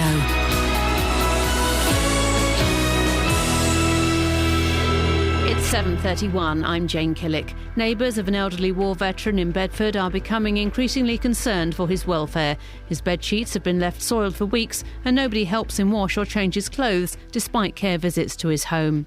A murder investigation's been launched after a teenager was stabbed to death in Bedford. The 19-year-old died after an attack in Costin Street on Saturday evening. A man has been arrested on suspicion of attempted murder in Hertfordshire. He was in a car stopped by armed police in Crawley, who shot out the tyres to bring it to a halt. The weather, scattered showers, clear or sunny intervals, and a high of 6 Celsius. On to sport, and in cricket, former Bedfordshire spinner Graham Swann has told the BBC he decided to retire during the recent Ashes series because he was playing so badly. Swann quit cricket after the third test and said it was a difficult decision to come to. Quite simply, I was awful. It gets to a point when you realise that you're hindering the team. You're not helping them in any way. And it's a horrible feeling to come to terms with because you're playing for your country, you love playing cricket for England, and it's your life. But to actually come to that conclusion is possibly the most sobering decision I've ever had to make. It was horrendous. In football, Chelsea are through to the 5th round of the FA Cup after a 1-0 win at home to Stoke City. They'll play Manchester City. It's one of 2 ties which see the top 4 of the Premier League face each other. Arsenal against Liverpool is the other one. Everton's Brian Oviedo will have an operation to repair a double fracture to his leg caused during their 4-0 win over Stevenage at the weekend. The break happened during a tackle with Stevenage player Simon Heslop. Luton Town's leading goalscorer Andre Gray has committed his immediate future to the club. He scored a second-half hat-trick during Luton's 3-0 win over Nuneaton. He says he told his agent he wasn't interested in any offers. It's where I want to be at the moment. I want to get us out of this league, and that's my main objective. We're top of the league, I'm scoring goals, and it can only get better for us. Me leaving in January would just be stupid, really. Like I said, always had one job to come here and score goals and get us out of this league, and I think it'll happen this year. So until that happens, my mind is made up. BBC Three Counties News and Sport. I'll be back with a full bulletin at 8. Call 08459 455 555. BBC Three Counties Radio. That's the throat cleared. We're ready to go. 08459 455 555. Lots to talk about this morning, including do we have any respect when it comes to the care of our elderly? We're talking about an elderly gentleman who we're not giving away too many details. We don't want to ruin his anonymity, but he lives in Bedford and he has a carer going in once a day, and his bed is filthy.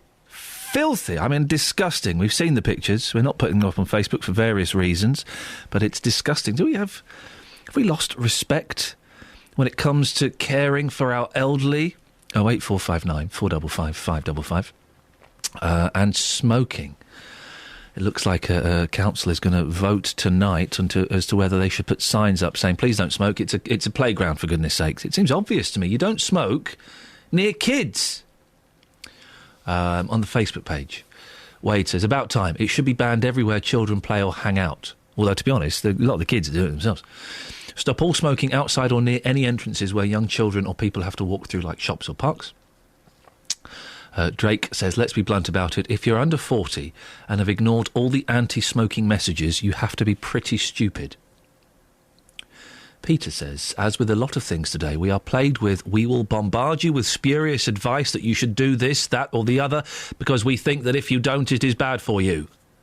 My advice to these small-brained Jobsworths is to shut up and let the rest of us get on with our lives. Well, Peter, yeah, but when you getting on with your life is potentially affecting my children's lives and my children's health, then maybe sometimes people do need to step in and say something.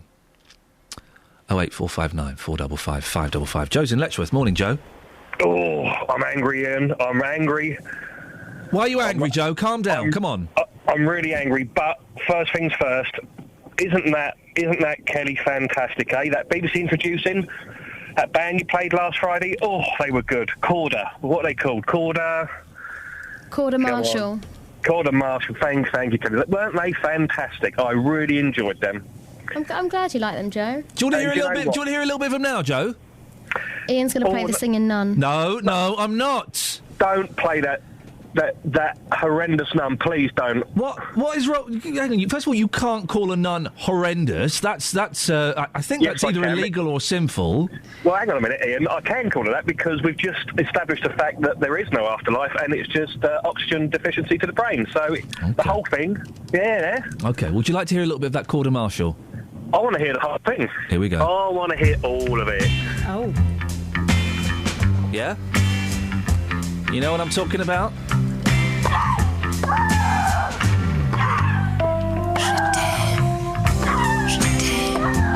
That Chatem sounds like it's Catherine doing it. Doesn't it? Do it, Catherine. Says it ain't. Hey! Oh, yeah, that's me. It's good, that Quarter Marshal's good. Like that. Anyway, listen, we all know the brains behind BBC Introducing is Gary Floyd, so come on. Oh, no, it's Kelly as well. Okay. That's it. Okay. What else did you call in about? The smoking. Yeah. Simon Wright, it couldn't be more wrong. Did you like that little bit there? Hang on. Who's Simon Wright? Simon Wright, wasn't it the guy, the pro-smoking fella you were talking to? It was Simon Clark, so... Ah, damn it, I now heard you've it got wrong. even angrier. Oh, I'm angry now. I'm hitting the dashboard. I'm that angry. Blimey. Simon Clark couldn't have got it more wronger if he tried. Simon Clark, wide of the mark. Thank you, Catherine. Why the pro-smoking group said that putting signs up has no benefit to health in a playground. Right. That's like saying, drive your car, but don't wear a seatbelt because nothing's bad will ever happen and it doesn't matter anyway. Angry. Well, his argument is that it's in the open air. He doesn't believe the evidence from the Royal College of Paediatrics and Child Health that says 300,000 doctor visits by children every year are caused by second-hand smoking. He denies that. Yeah, because doctors get it wrong all the time, don't they? Yeah, he denies that. And he also thinks because you're out in the open air, the smoke dissipates to the point where if it were harmful, it has no harmful properties anymore because it's spread out so much. Oh, right, yeah, so that would explain why the global temperatures are rising, because what we're actually putting into the air has no effect whatsoever. Yep, go on, carry on. Well, Joe, there are some scientists who think that it has no effect whatsoever. There's too many of us on this planet not to have an effect. We are having some effect, but some of it is natural and some of it is us. Let's face that fact. What happened to the theory, do you remember this, that it was just cows blowing off? That's what was destroying the planet and causing global warming. It was cows blowing off, and we should all become vegetarian so that there were less cows being farmed, but pumping methane out of their cowy bottoms. Yeah, that is a well-known fact on QI, and it is a big fact because we are eating a lot more beef, but we're also shipping a hell of a lot of beef to other countries as well. So I think, but we're farming that. We're growing those cows, so we are having that effect. We are responsible for that. But smoking, I mean, come on, Ian. I see people smoking, parents smoking, pushing their prams. I still see people smoking in the car with their kids. My parents done it, and I hated it. It was horrible, and I'm probably going to suffer as a result from it when I get older. Well, here we go. Look, here's a text from David. My parents chain-smoked in our house in the 40s through to the 80s. Neither I nor my sisters or brothers have suffered ill effects. We are still healthy in our late 60s. Yeah, well, that's just probabilities being rolled out. You look on the flip side of that. If you put all those people and done it out of 100 people, you're going to find more of those people are going to suffer from emphysema and lung-related disorders as they get older. Joe, thank you very much indeed. They'll always get strong reactions, including this one from Dave. I'm going to read his text as written. Here we go again on 3CR. Smoking. What about the evil drinkers smell empty cans drunk that kids see smell to buy? I'm going to read that again. Dave in Luton. Here we go again on 3CR. Smoking. What about the evil drinkers smell empty cans drunk that kids see smell to buy? Anyone? James is in Chestnut. Morning, James. Morning. James, what you got for me? Yeah, it's just on the smoking debate, like smoking around children. Obviously, I won't smoke around my daughter. If I'm going to have a cigarette at home, I'll either go in the kitchen with the door closed or go outside if I can. But it's just, in some cases, I don't think you can avoid it. Like, before my mum died, my mum was a chain smoker. She'd sit in the living room smoking. And if I hadn't have took my daughter into that environment, she wouldn't have seen her nan. because my mum was housebound due to illness and that, but she was the older generation. It doesn't affect me. I'm still going to smoke. But yeah, if I hadn't have took my daughter into that environment, she would never have seen her grandparents. Could your it was your mum, was it, James? Yeah. Could she not stop smoking for 20 minutes to see your little girl? That's what I'm saying. Like, obviously, she wouldn't smoke around my daughter, but obviously when we're not there, she was smoking. So you'd go in the house, there's obviously not, it's a cloud of smoke. Yeah. You know what I mean? So it just, in some cases, I don't think you can really avoid it. And when these people say, you can avoid, like with the smoking in cars and stuff, okay, I don't agree with that. I don't smoke in the car. If I'm on a long journey, I'll pull up in the services if I want a cigarette and have a cigarette there. But, yeah, I just don't think it's avoidable in some cases. I would suggest, James, that the example you've given is a very extreme one. I would say that in most cases it can be avoided. Yeah, as I say, it could be, but they kind of say it's avoidable all the time. There's a lot of people like the legislation, bringing the legislation with the smoking in parks and stuff. Yeah. I agree. Okay, don't smoke in the actual play area where there's lots of children, but if your children are there and you're there all day, or you're out on a picnic or something like that, you're a smoker, you're going to have a fag. So you're going to be in and around that area somewhere. Don't you think it's sad? And listen, I'm an ex-smoker. I know what it's like to be bussed in for a fag. Yeah. But don't you think it's sad that for the sake of your children, you can't even go a long car journey, or you can't even go a picnic or an afternoon in the park without sparking up? I mean, don't you think that's sad? I suppose it is in a way. Yeah, I suppose it is. But then that's the habit of smoking, I suppose, isn't it? I mean. That's that smoking is more important. Is more important than your kids. No, not at all. I'm not saying that, but I mean, myself, I probably could go the whole day or anywhere. But there's a lot of people that couldn't. There's a lot of people that smoke to excesses, if you like. I mean, obviously smoking. I might smoke 20 cigarettes a day, but there's some people that smoke double or triple that. James, thank you very much indeed. It's interesting, isn't it? If he's got the kids in the car, he's on a journey and he wants a cigarette, he'll stop at services. And that's the power of smoking. That's the power of smoking, guys. Your priorities get a little bit skewed. Kelly Betts has got an update on a regular...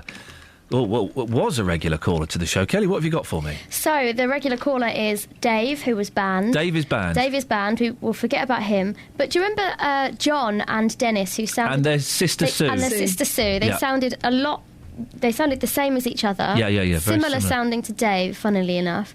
One of Dave's most popular quotes was "Hell mess." Yes. Have you got it? I remember Hell mess. It was it was a great description of just kind of where we were as a society. Oh, hang on a second. Here we go. Mess. Oh, hang on. It's broken. Hell mess. There he is. That's him. Yeah. We haven't heard from him since before Christmas. Yeah, we all thought... I was getting a bit worried because... Yeah. You fancied him. He rang every day. Yeah. Missed him. I gave him a call once his phone was off. Yeah. Felt, a bit upset. Okay, we're only here till 9 o'clock. Sorry, anyway. We had a text in, I rang him back. I said, "Hell mess, where have you been?" He said, I've been listening to Luton and Dunstable Hospital Radio. Excuse me? Which is a great radio station. No, they're not. Those guys suck. Hey. He's not in hospital. I used to do a show. Those guys suck. They're awesome. And I do like a bit of hospital radio, but they should only be listened to by people in hospital. Well... Not civilians. He's a civilian. He's been listening to them. He's texted in today. It's the first time he's listened today in a while. And I said, "Do you want to come on?" No. Wow. I said, why not? What are those guys doing in the hospital radio? I do like a bit of hospital radio. I've done it myself. Play some tunes. All right, we're going to play some wicked tunes. Right, we're going to come back. Right, let's do this, and then we're going to win this. Travel news for beds, cards and bugs. BBC Three Counties Radio. In Luton, the Pointers Road roundabout looking very congested on all approaches there. And the M40 southbound slower than usual today between junction 5 for Stokenchurch and 4 for the High Wycombe Handy Cross roundabout. The M25 anti-clockwise queuing between junction 21 for the M1 and 16 for the M40. On public transport, First Capital Connect and East Midlands trains have delays of up to 20 minutes possible between Bedford and St Pancras International. This is Alice Glossop, BBC Three Counties Radio. Thank you, Alice. 7:46, Monday the 27th of January. I'm Iain Lee. These are your headlines on BBC Three Counties Radio. Neighbours are concerned about an elderly man who's been left to sleep on soiled sheets at his home in Bedford. A murder inquiry has been launched after a 19-year-old was stabbed to death on Saturday night in Bedford. In football's League Cup, the fifth round will see Chelsea play Manchester City and another team play another team. 08459 455 555. Let's get the weather. Here's Kate Kinsella. Beds, Herts and Bucks weather. BBC Three Counties Radio.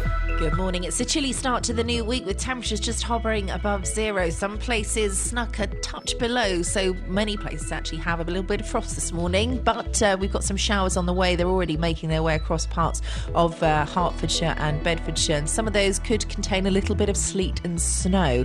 Not for long, though. As the temperature rises, they'll turn back to rain, and we'll get some showers through the course of the day, accompanied by quite a strong southwesterly gusty breeze. Maximum temperature struggling up to 6 Celsius, 43 degrees in Fahrenheit. For the time being, the Met Office has issued a yellow weather warning for ice affecting roads and surfaces, untreated roads and surfaces. That's valid until 10 o'clock this morning.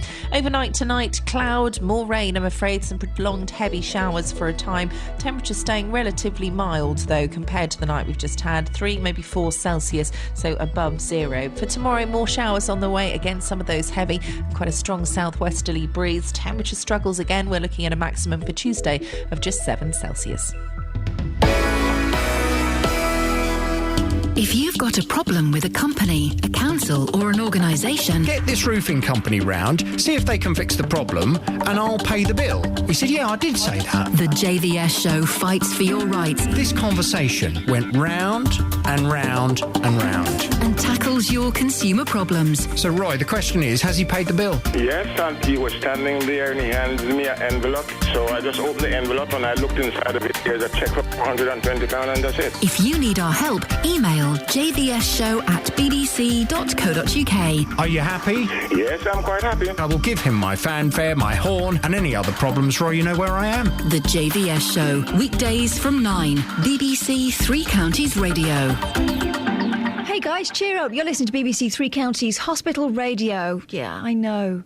Here's the Smiths with Still Ill.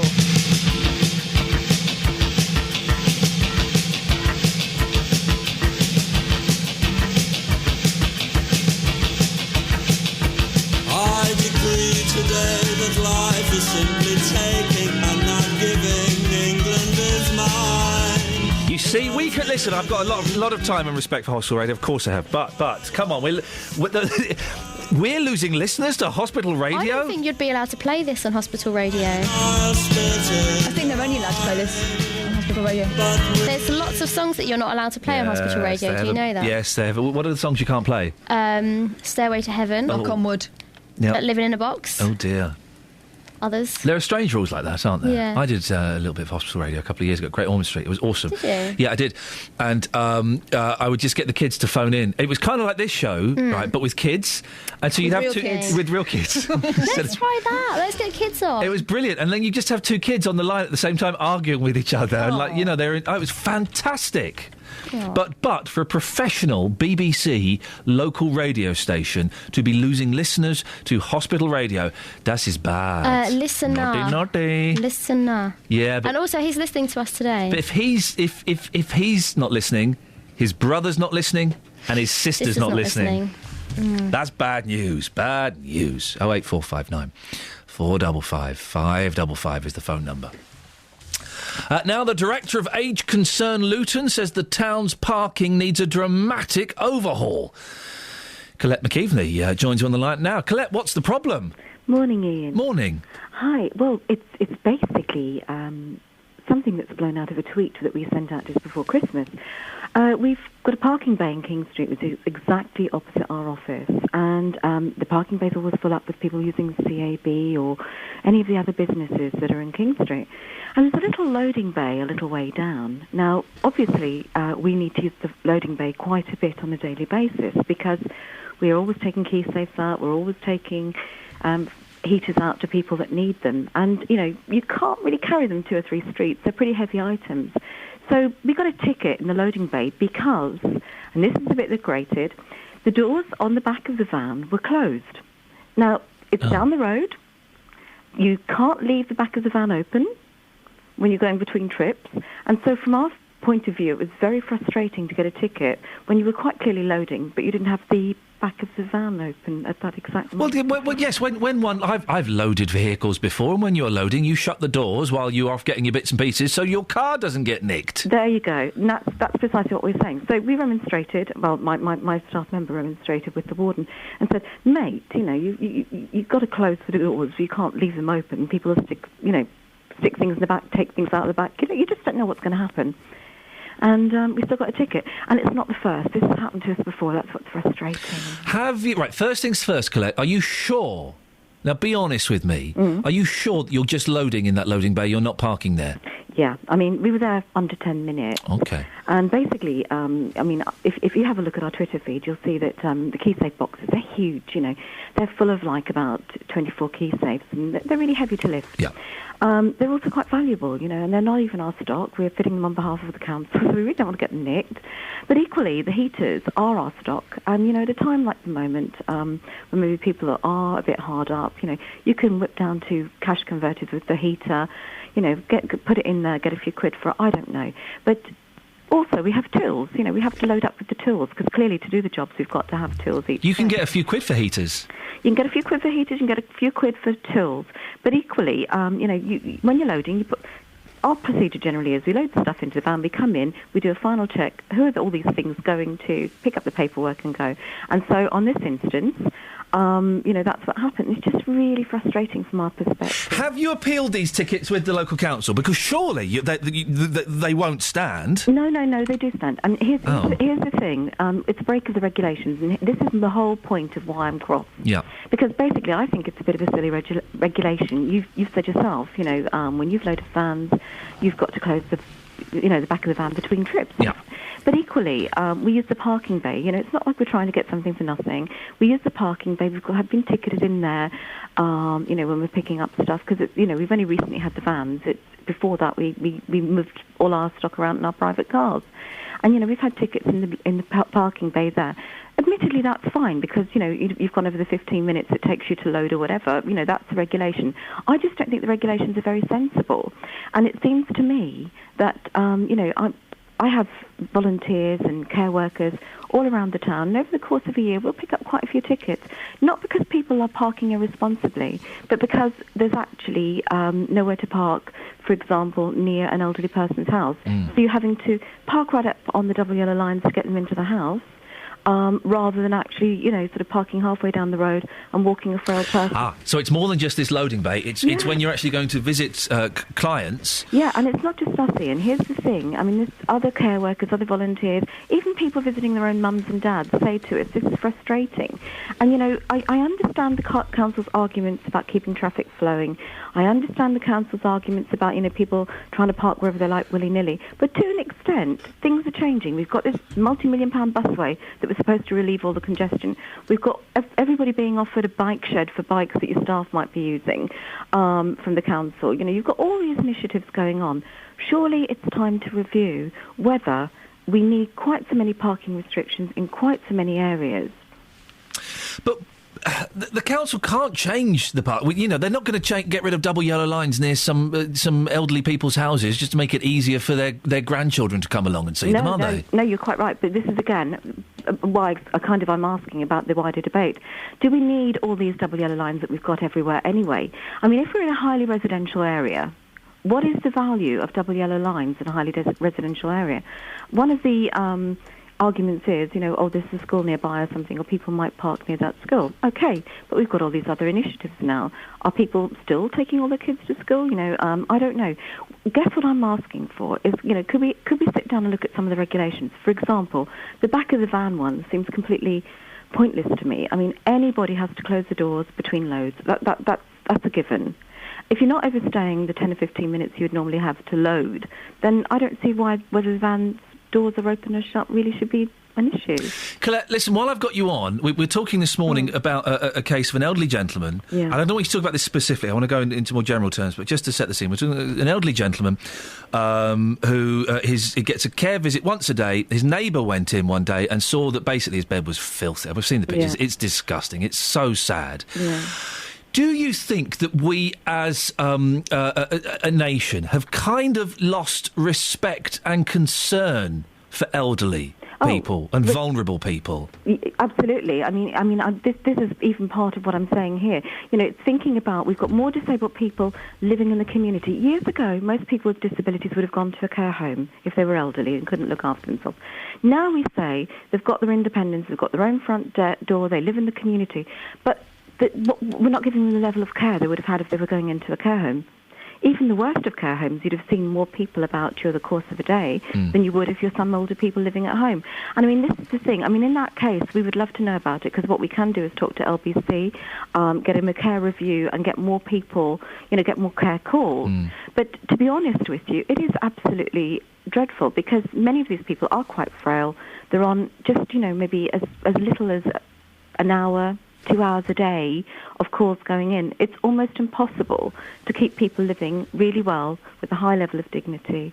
And what can you do, Colette, if people are reluctant, as they often are because they have pride and they don't... If people are reluctant to accept help, how much can you do? That again is very difficult, but we need to be stripping it back. We need to be thinking about why are people finding it difficult to accept help. And you know yourself, Ian, sometimes it's the way you ask. Sometimes it's saying, well, you'll be all right, won't you? As opposed to, okay, would you like? Or it can be, for example, that you make people feel like they're not coping. If they feel like you're not coping, somebody said to me the other day about he was looking after his mum and he was feeling that he was doing a really bad job. And a nurse came in and she put her arm around his shoulder and she said, "You're doing a brilliant job." And it was the first time he'd actually thought, "I'm doing a good job." Up to that point, he'd been reluctantly, talking to anybody saying, I won't take any more help, we don't need it, we're fine on our own, and feeling he had to do more and more. The minute he realised he was doing not a bad job, but he could do a bit extra, with more help, it changed it for him. So sometimes it's in the asking. Colette, I appreciate your time this morning. I hope your parking situation improves. It's Colette McKeveney, Director of Age Concern Luton. 08459 455 555 is the telephone number. If you want to give us a call, facebook.com/ But I've deleted my Facebook page. I'll tell you about that in a second. I've actually deleted my Facebook page, and already the weight of the man on my shoulders has lifted considerably. I'll tell you more about that after the news at 8. Let's get the travel with Alice. Travel news for beds, cards and bugs. BBC Three Counties Radio.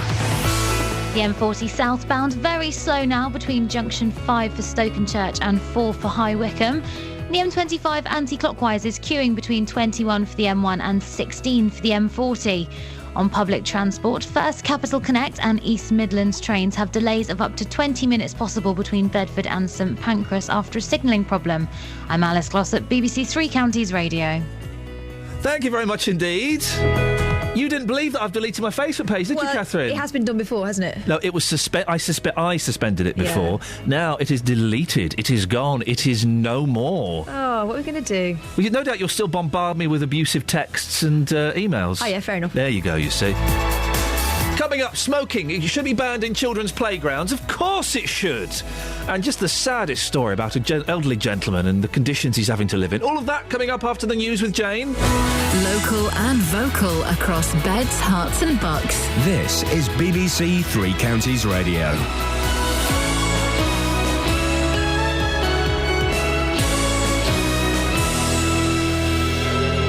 It's 8 o'clock. I'm Jane Killick. The headlines: concern over the care of an elderly man in Bedford. Murder investigation after teenager stabbed to death in Bedford. And man wanted by Hertfordshire police arrested after officers shoot at a car. BBC Three Counties Radio. Neighbours of an elderly war veteran in Bedford are becoming increasingly concerned for his welfare. Although he receives care visits to his home at lunchtime, his bedsheets have been left soiled for weeks and nobody helps him wash or change his clothes. The council say they're looking into it as a matter of urgency. Chief Executive of Age UK in Bedfordshire, Karen Perry, says it's difficult to help someone who doesn't want to be helped. Some people can be very resistant, and at the end of the day, if somebody is resistant and that somebody has full mental capacity, whether the terminology is sort of full mental capacity, then they have a right to make decisions about where and how they live. A murder investigation's been launched after a teenager was stabbed to death in Bedford. The 19-year-old, who's yet to be identified, died after an attack in Costin Street on Saturday evening. A 20-year-old man has been arrested on suspicion of murder. Police want to trace a number of people thought to have run from the scene. A man has been arrested on suspicion of attempted murder in Hertfordshire. Kay Williams was wanted in connection with a shooting last October in Sainsbury's car park in Hoddesdon when shots were fired at the windscreen of a pickup truck. The 19-year-old from Essex was in a car stopped by armed police in Crawley this weekend. From Sussex, Angus Morat reports. It was just after 2:15 when officers from the Surrey and Sussex Tactical Firearms Unit stopped a vehicle in London Road. Rounds were fired into the tyres to bring it to a halt. No one was injured. 3 people in the vehicle were arrested, 1 man on suspicion of attempted murder in Hertfordshire and a man and woman on suspicion of harbouring an offender. A man from Luton accused of murdering his 70-year-old sister-in-law is due to appear in court today. 56-year-old John Evans is accused of stabbing May Evans to death inside her car in Trent Road. Mrs Evans had married his brother just 6 weeks before her death. Work begins on 2 major development projects in Bedford today. Both the bus station and Town Hall are being demolished. Lee Agnew has the details. Bedford Town Hall has stood empty since the Borough Council moved to the old County Council building. It's being knocked down and replaced with a new shopping area called Riverside North, which includes a multi-screen cinema and homes. And nearly £9 million is being spent replacing Bedford Bus Station, a project that's been planned for the past 30 years. In cricket, former Bedfordshire spinner Graham Swan has told the BBC he decided to retire from cricket during the recent Ashes series because he was playing so badly. Swan quit cricket after the 3rd test. The weather, a mix of scattered showers with clear or sunny intervals. Those showers will sometimes be heavy, with temperatures up to 6 Celsius. And get the latest news and sport online at bbc.co.uk/3 counties.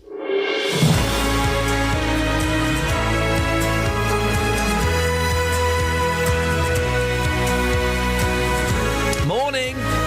This is Iain Lee, BBC 3 Counties Radio. Lots to talk about on the show this morning. We've been contacted by the neighbours of an elderly man from Bedford. They were so shocked at the conditions he's been left living in, despite having regular visits from a carer. Well, are we neglecting the elderly and the vulnerable in this country? Keen to hear your stories. Also, it looks like notices may be put up in several playgrounds to stop people smoking in front of the kids. Oh, really? Listen, if you smoke in a playground, these are ones in parks, then shame on you. Shame on you if you smoke in your car with your kids. And oh, those trashy parents that push buggies along whilst they've got a fag on. Disgusting.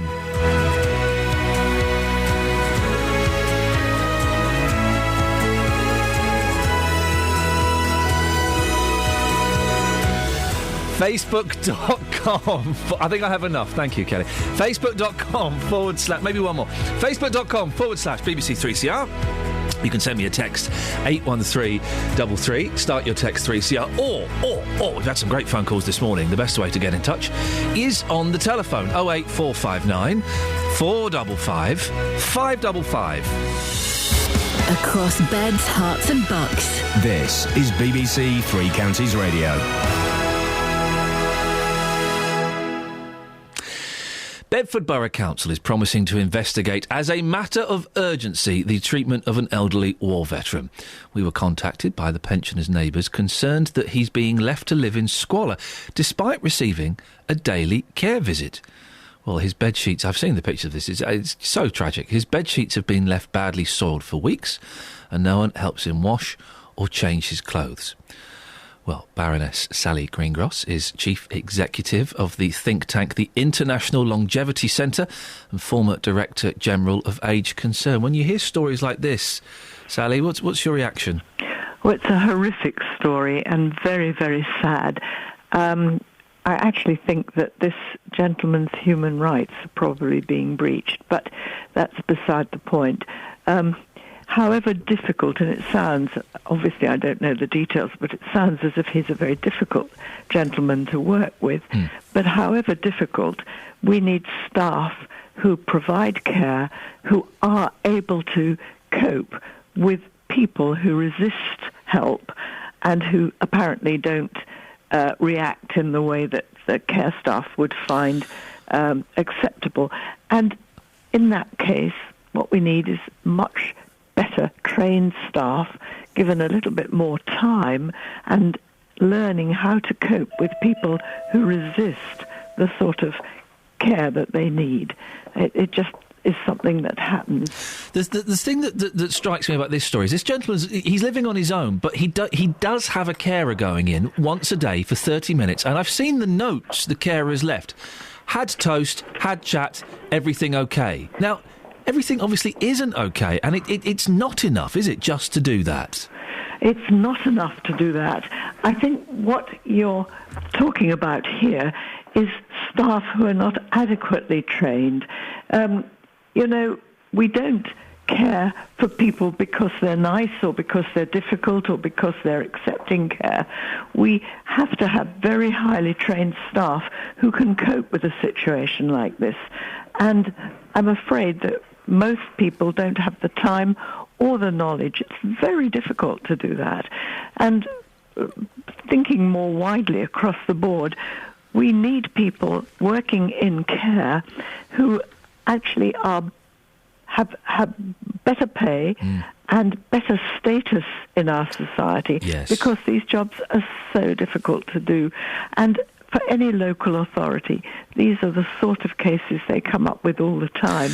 But it's difficult, so you need very highly trained, highly respected and skilled staff who can deal with it. Now, I don't know the details of this case, but it seems as if the opposite is true. These are people who don't know how to care for this gentleman. And you're right. As someone who has seen home care firsthand for a member of my family, they aren't paid very much. You're right. They have very little respect in terms of how we look at them, the carers.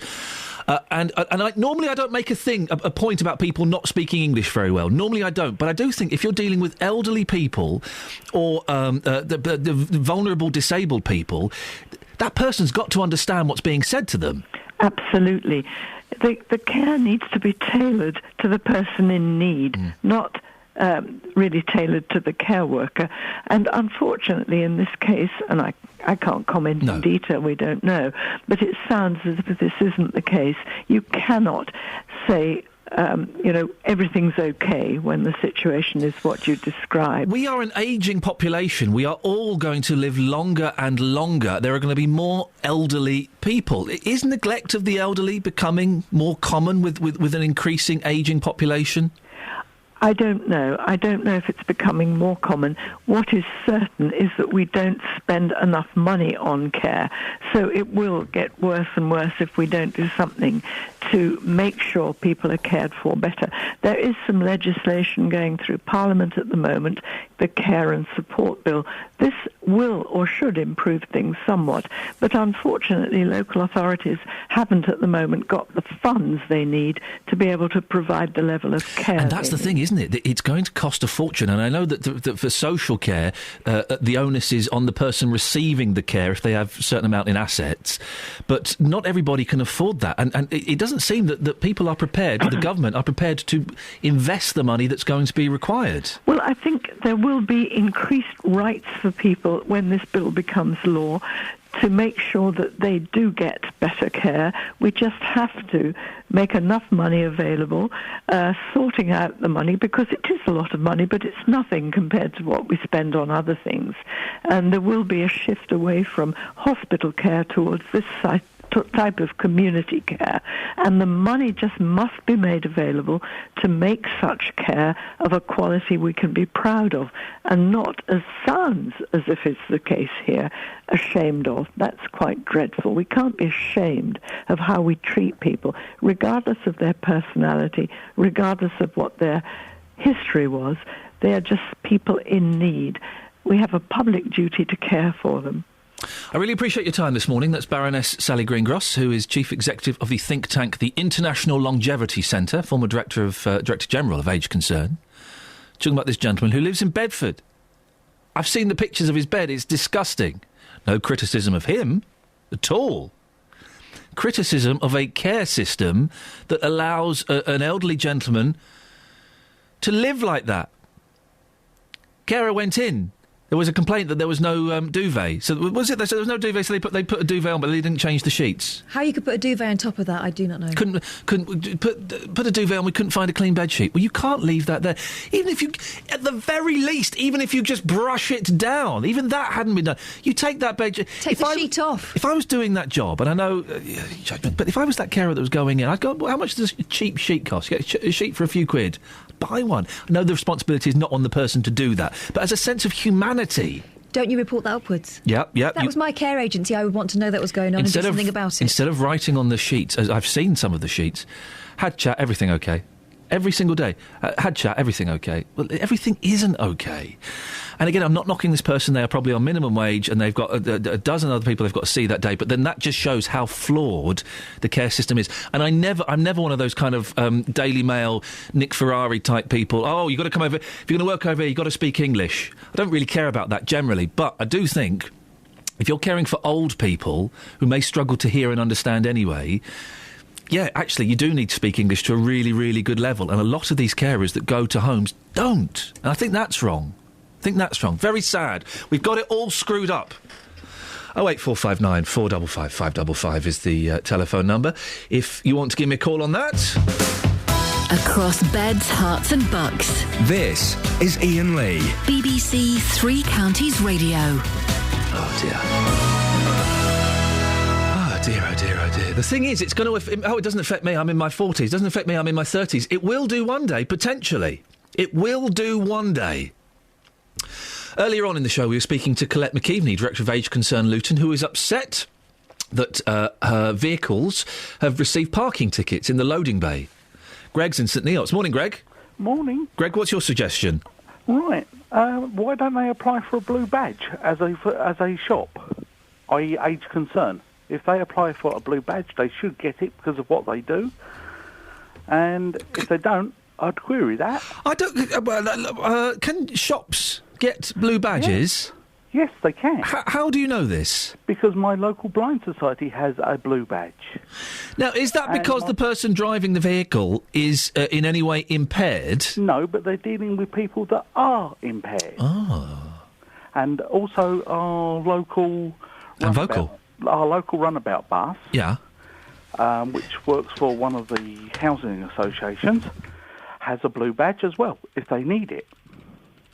I'm Googling this. I've never heard of this, that shops can... It depends what the shop does, obviously. Yeah. So it's no good Tesco's applying for one. Although, let's be honest, it would be handy for the deliveries, wouldn't it? Yeah, but the thing is, they earn money out of it. Yeah, exactly. Greg, it's a good suggestion. We will put that to Colette McKeveney. Although I would have thought Colette's normally pretty on the ball, isn't she? She's pretty clued up. She knows what other people's rights are. I'm sure she'd know what hers are. She would. Maybe this one has slipped her by. We'll send her a little cheeky email. Not a cheeky email. That would be inappropriate. We'll send her a non-cheeky email. A friendly email. Well, again, friendly. That can be misconstrued. Well, your friendly can. Well, hey, you send her an email. I will. Thank you very much indeed. 08459 455 555 is the telephone number if you want to give me a call. Facebook. Yes, I've deleted my Facebook page. Now, you can still go to facebook.com/Iain Lee Official. That's still up there. But my personal Facebook page, it has gone. I have deleted it.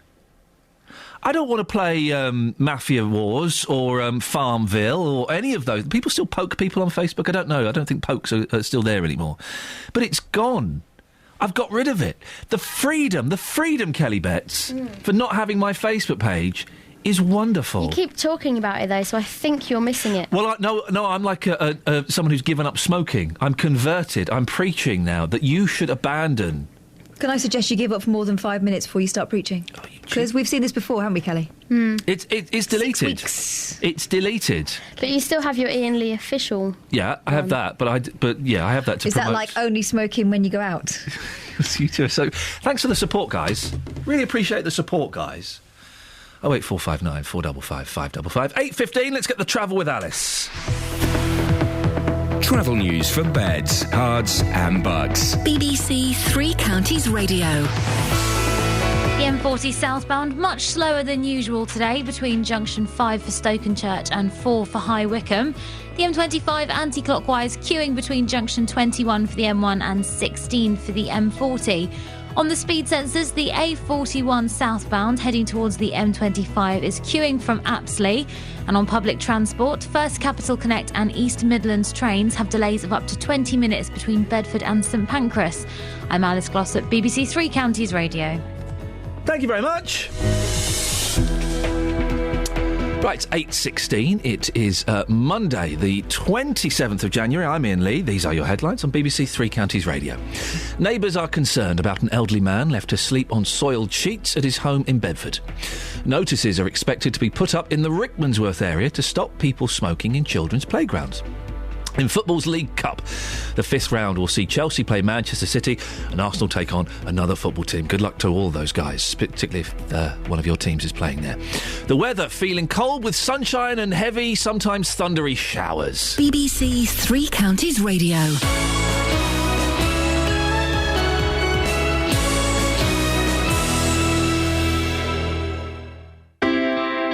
Tomorrow night sees more live football here on BBC Three Counties Radio. Reeves with a chance to make it 2, and he has made it 2. We've 3 games for you to choose from, so you can listen to MK Dons. It's a dream first half for MK Dons. Stevenage. Haykins with the shot, and he tucks it in! Or Wycombe. McClure tries a shot into the back of the net. Wycombe lead. They've been pressing, and now they've got the lead. Choose your team with Three Counties Sports. Tomorrow night from 7, here on BBC Three Counties Radio. Jonathan Vernon-Smith is here. Morning, Jonathan. Morning. Nice shirt. No, now, listen, you're the second person to say that. The shirt is going. Right, I don't... No, I think this is a perfectly good shirt you have on. It's too small. It's a bit tight. It's... Fitted. Yeah. It's a little bit old, and I just a bit tatty. I've got too many shirts. Have you? Yeah, I have. Lucky you. High-class problem. Gosh. This one's got... I threw a shirt away last night. I've got rid of Facebook as well.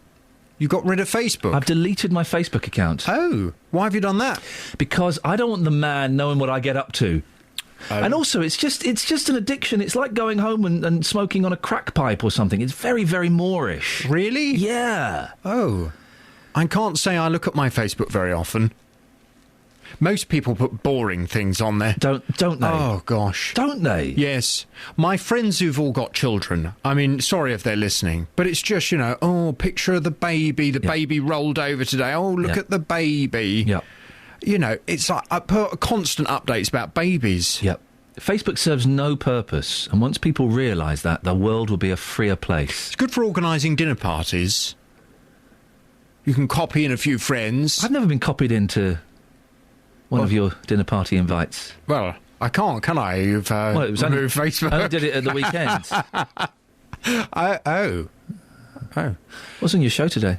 Coming up on this morning's Big Phone-In, do you think top earners should have to pay 50% tax? Labour's Shadow Chancellor, Ed Balls, says he'd raise the top rate of tax to 50p in the pound to help pay back the country's debt. He claims the Labour Party is pro-business, but rich people must pay more tax if we're going to close the budget deficit. 24 of the country's leading businesses have already written an open letter to Mr Balls criticising the policy, which they say would probably lead to companies laying off staff. Well, many people listening may feel those who earn the most in society should pay the most tax, but is it time we accepted that big taxes are bad for big businesses and that they tend to contribute so much to our country, and this would be bad news? From 9 this morning, your views on this. Do you think top earners should have to pay 50% tax? 08459 455 555. Across beds, hearts and bucks. This is Iain Lee. BBC Three Counties Radio.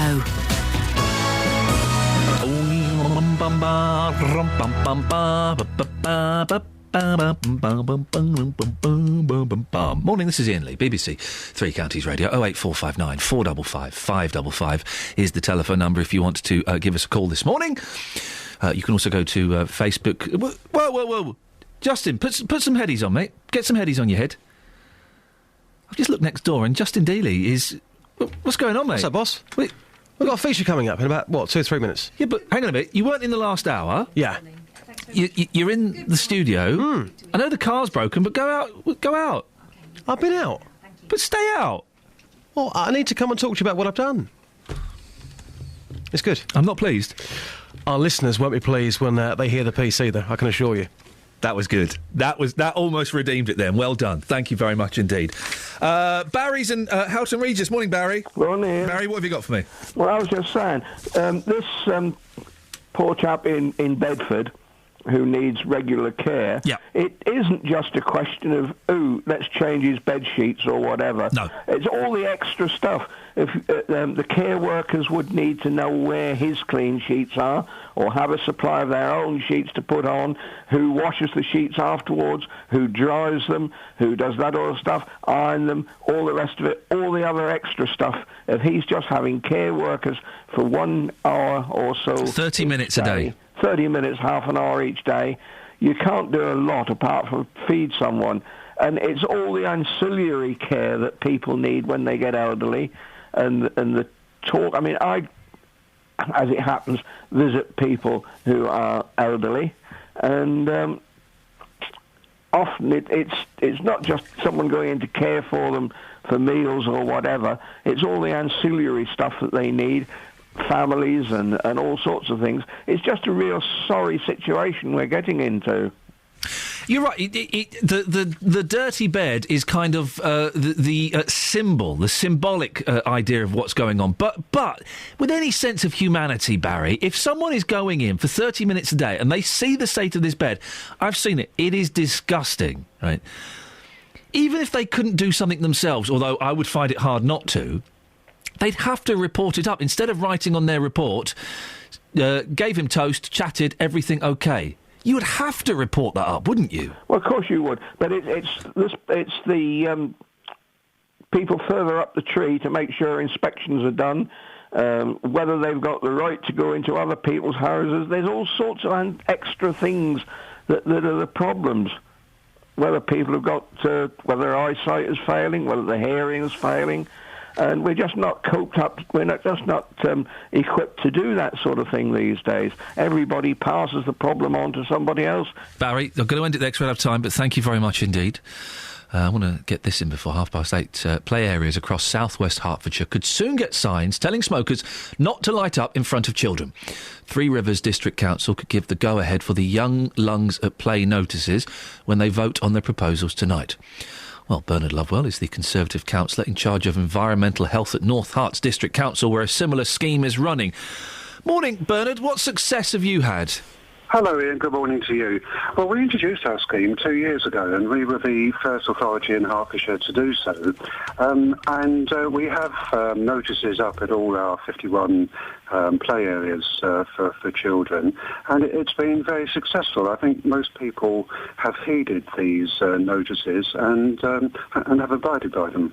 It seems odd to me that you need to put a notice in a playground saying, "Oi, don't smoke, there are kids here." It's common sense, isn't it?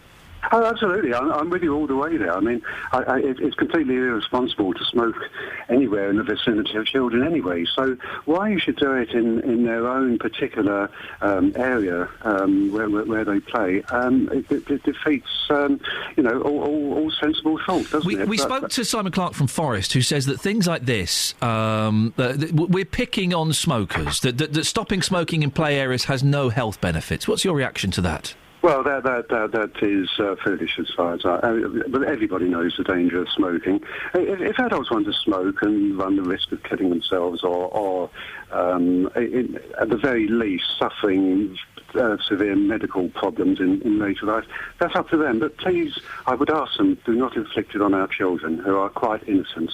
Do you think that this campaign has been successful in your area? Oh, it has indeed. As you say, it's sad that we have to put notices up to our smokers not to smoke near children. But yes, it has been successful, and we've had no complaints about smokers, and we do monitor it. And as I say, I think the vast majority of people have abided by it. Bernard, thank you for your time. That's Bernard Lovewell, the Conservative councillor Charge of Environmental Health at North Herts District Council. Well, Justin Dealey, it's a very rare luxury to have you in the studio with me this morning. Here I am. Nice to see you. Nice to see you too. Excellent stuff. But now, you've been out speaking to people about this, haven't you? Yes. Now, on Friday, I couldn't find any parents who were smoking in front of their children. I found one this morning. Some very interesting audio coming up here.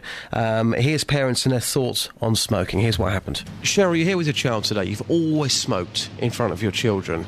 Can I ask you why you do that? Don't really know. I've just done it all my life, really. Haven't really thought about it. So you don't feel guilty at all? Sometimes, yeah, I do get a pang of guilt, but yeah. You just carry on anyway? Well, yeah, I do, sorry. I mean, do people look at you in a strange way for smoking in front of your children? Has anybody ever said anything to you, or why are you doing that? No, never. But I have had strange looks.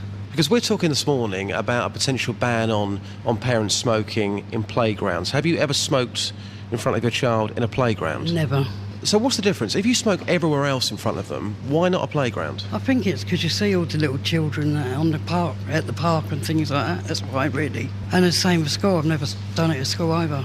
So those are the only two places where you draw the line, the playground and outside of school. Everywhere else, you'll quite happily smoke in front of your children? Yeah.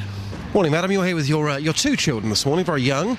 You're a former smoker. So what's your thoughts on those parents who smoke in front of their children? I definitely don't think they should be smoking in a playground at all, or a park or whatever.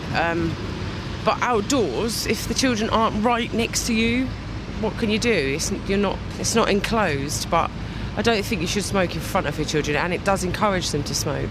You've got your buggy here today. How often are you seeing parents with a buggy in one hand and a fag in the other? Is that something you see quite often? Yeah, every day. I used to do it myself. Like I say, it's just you don't think when you're outside, you don't think that you're passing that smoke on to your children. It is a regular occurrence, you just see it a lot. I'm a little bit shocked by that first person. Why do you smoke in front of kids? I don't know. I hadn't really thought about it. Incredible.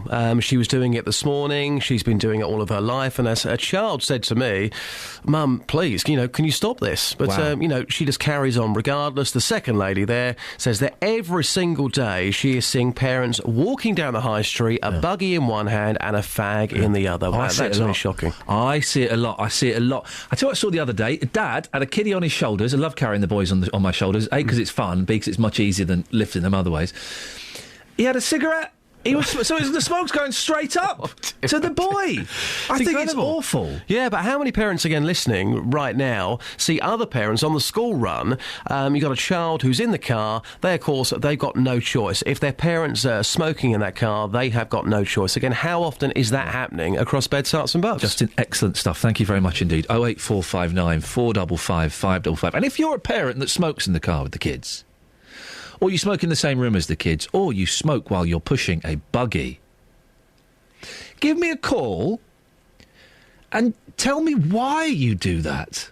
Why do you do that? 08459 455 555. It's 8:29. Let's get the travel news now. Here's Alice. Travel news for beds, cards and Bucks. BBC Three Counties Radio. On the M25 anti-clockwise, a lane is closed on the exit slip road at junction 22 for St Albans because a vehicle's broken down. And the M40 southbound still very slow on the speed sensors between 5 for Stokenchurch and 4 for High Wycombe. The A1M southbound much slower than normal today. Things are struggling between junction 10 for Baldock and 7 for Stevenage. And in Clophill, all approaches to the Clophill roundabout looking very slow at the moment.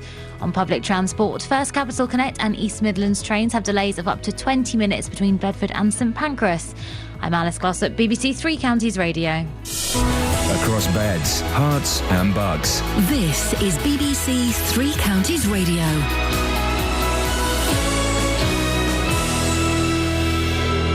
It's 8:30. I'm Jane Killick. Neighbours of an elderly war veteran in Bedford are becoming increasingly concerned for his welfare. His bed sheets have been left soiled for weeks and nobody helps him wash or change his clothes despite care visits to his home.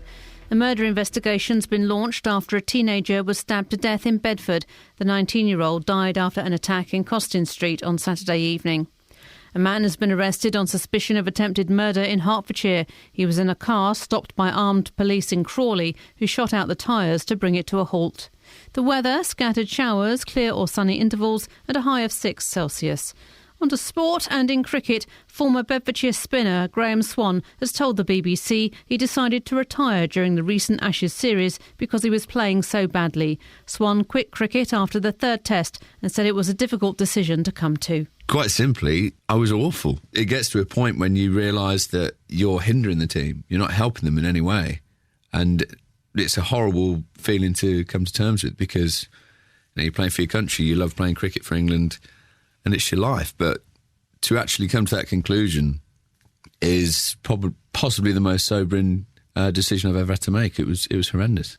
In football, Chelsea are through to the fifth round of the FA Cup after a 1-0 win at home to Stoke City. They'll play Manchester City. It's one of two ties which see the top four of the Premier League face each other. Arsenal against Liverpool is the other one.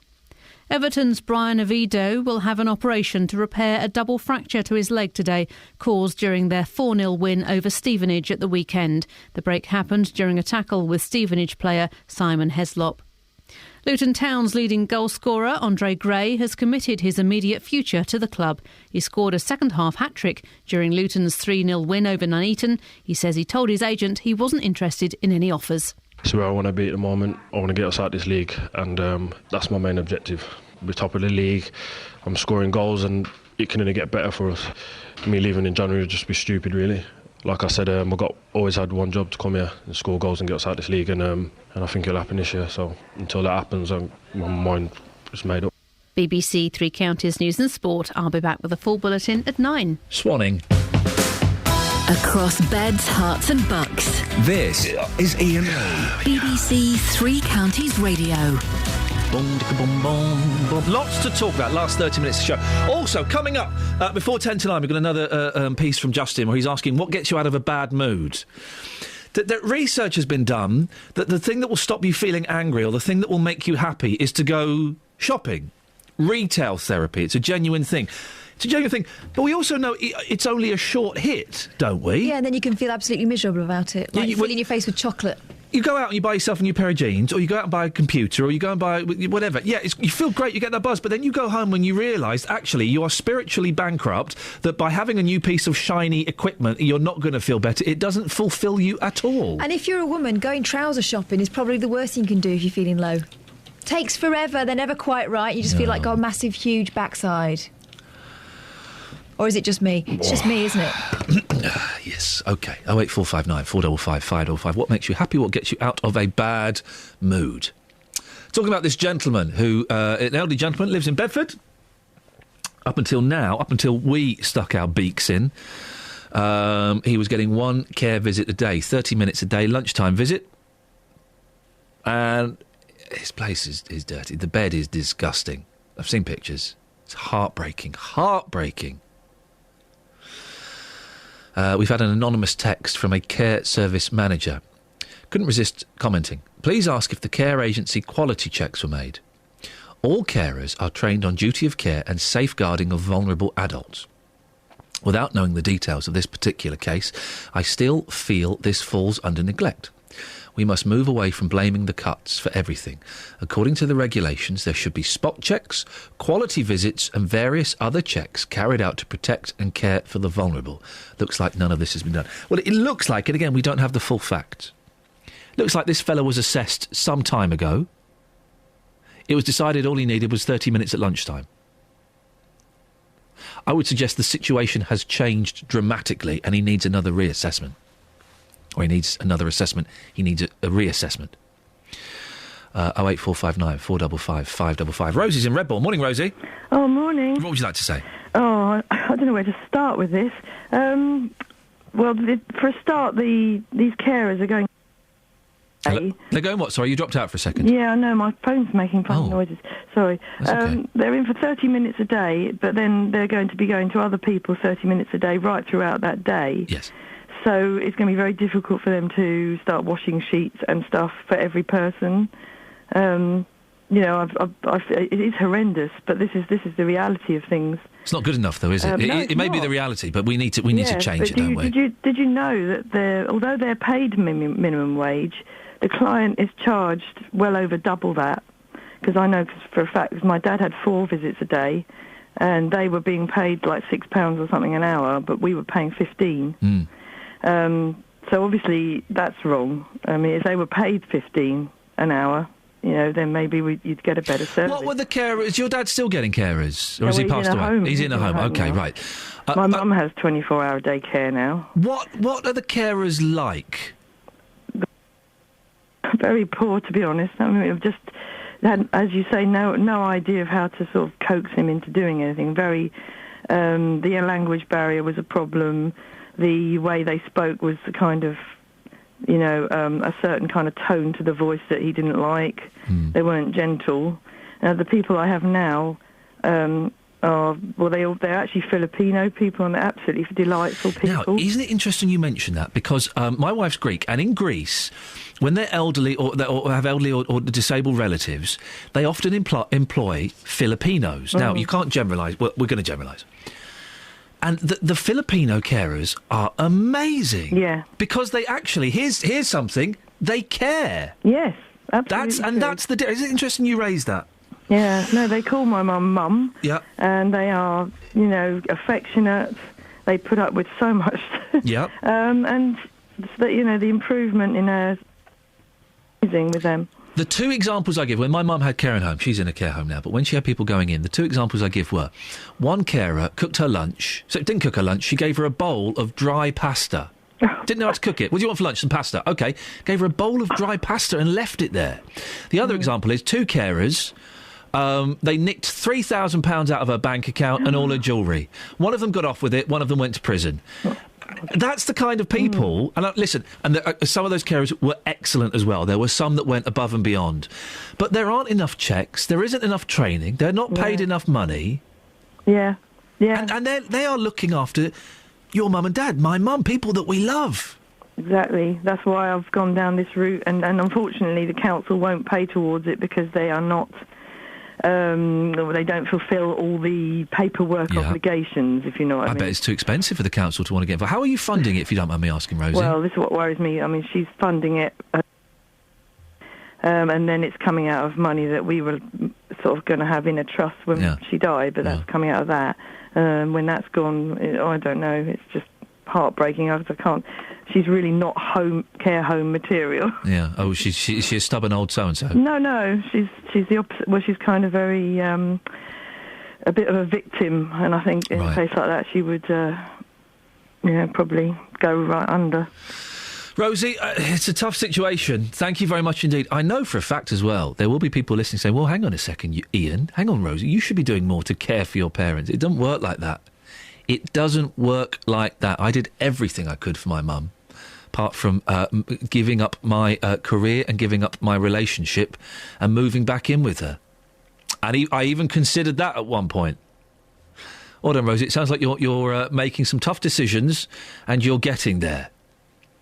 08459 455 555. Matt's in Luton. Morning, Matt. Hello, Ian. How you doing, fella? Not too bad. How's Margaret? Is she still in hospital? Yeah, well, she's on her...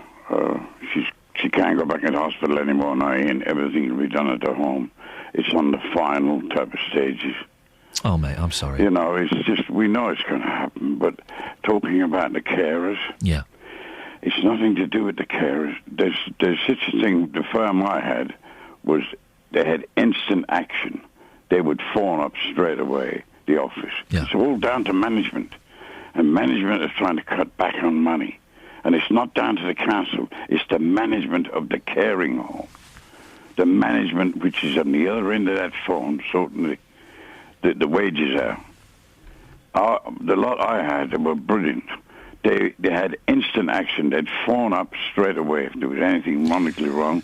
And then she would also log it in a little handbook, And how good were they? How good are the carers with Margaret, with your wife? Brilliant. Were they caring? I had some crappy carers, but I sorted them out. But I had carers; they were brilliant, and for that reason alone, they were brilliant because the management was good. Yeah, it's the management. Everything in this country is to do with management. You're right. Do you know what? Your job is good because your management's efficient. It's funny. It's interesting you mentioned management. I was talking about my mum, and she had £3,000 stolen off her by two carers, and all her jewellery. And the management was spineless. They didn't want us to take it to the police. They didn't want to... they said, OK, well, we'll stop these women going to your mum. I said, no. You'll stop them going to anyone. It was awful. And the manager never at one point phoned up my mum. And he never phoned up my mum and said, I'm really sorry for what's happened. Never apologised once. And I thought that was shameful. Shameful. No backbone. Ian, the other thing about the trousers, Yes, you know? yes. Get Kelly to get all her stuff from TV sales. Why? Because you can send it back. I will pass on that information, Matt. Catherine and Kelly, get all your stuff from TV sales, your trousers. You can send it back. Oh, can you? That was what Matt was saying, yes. Oh, right. So get it from TV? TV sales, yes. Like QVC and home shopping channels, They do trousers. Why not?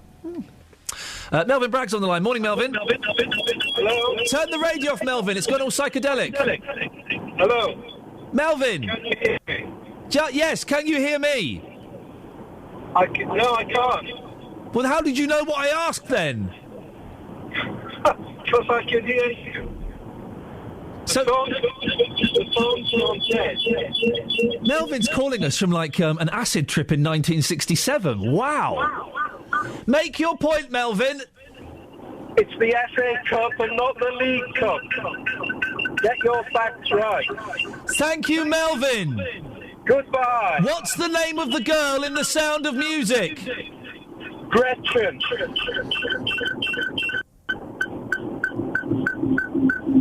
Don't do drugs, kids, because that's what it sounds like in your head. He was calling us after listening to Jimi Hendrix in 1967, live at the Monterey Pop Festival. Thank you, Melvin. He always likes to correct us. I don't know anything about football. Is what he's saying true? Kath, you're a big football fan.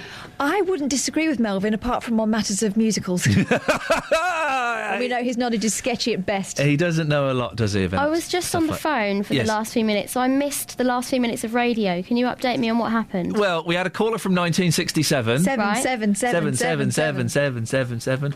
And if you buy trousers, Kelly, Matt was saying, buy them from TV sales because you can send them back. But you can send them back if you get them from a shop or online. Yeah, but Matt said buy them from TV sales because you can send them back. Yeah. Just nod and smile, Kelly. Yeah, we'll do that. There we go. Excellent stuff indeed. Let's look at Facebook, shall we? On the are you irresponsible if you smoke in front of children? Sophie says, if it's simply a question of being irresponsible if you smoke in front of children, then obviously yes. Even those who smoke don't think that doing so in front of their kids is a clever idea. There is literally no way you can defend or justify that, or pretend that anybody but the smoker is at fault here.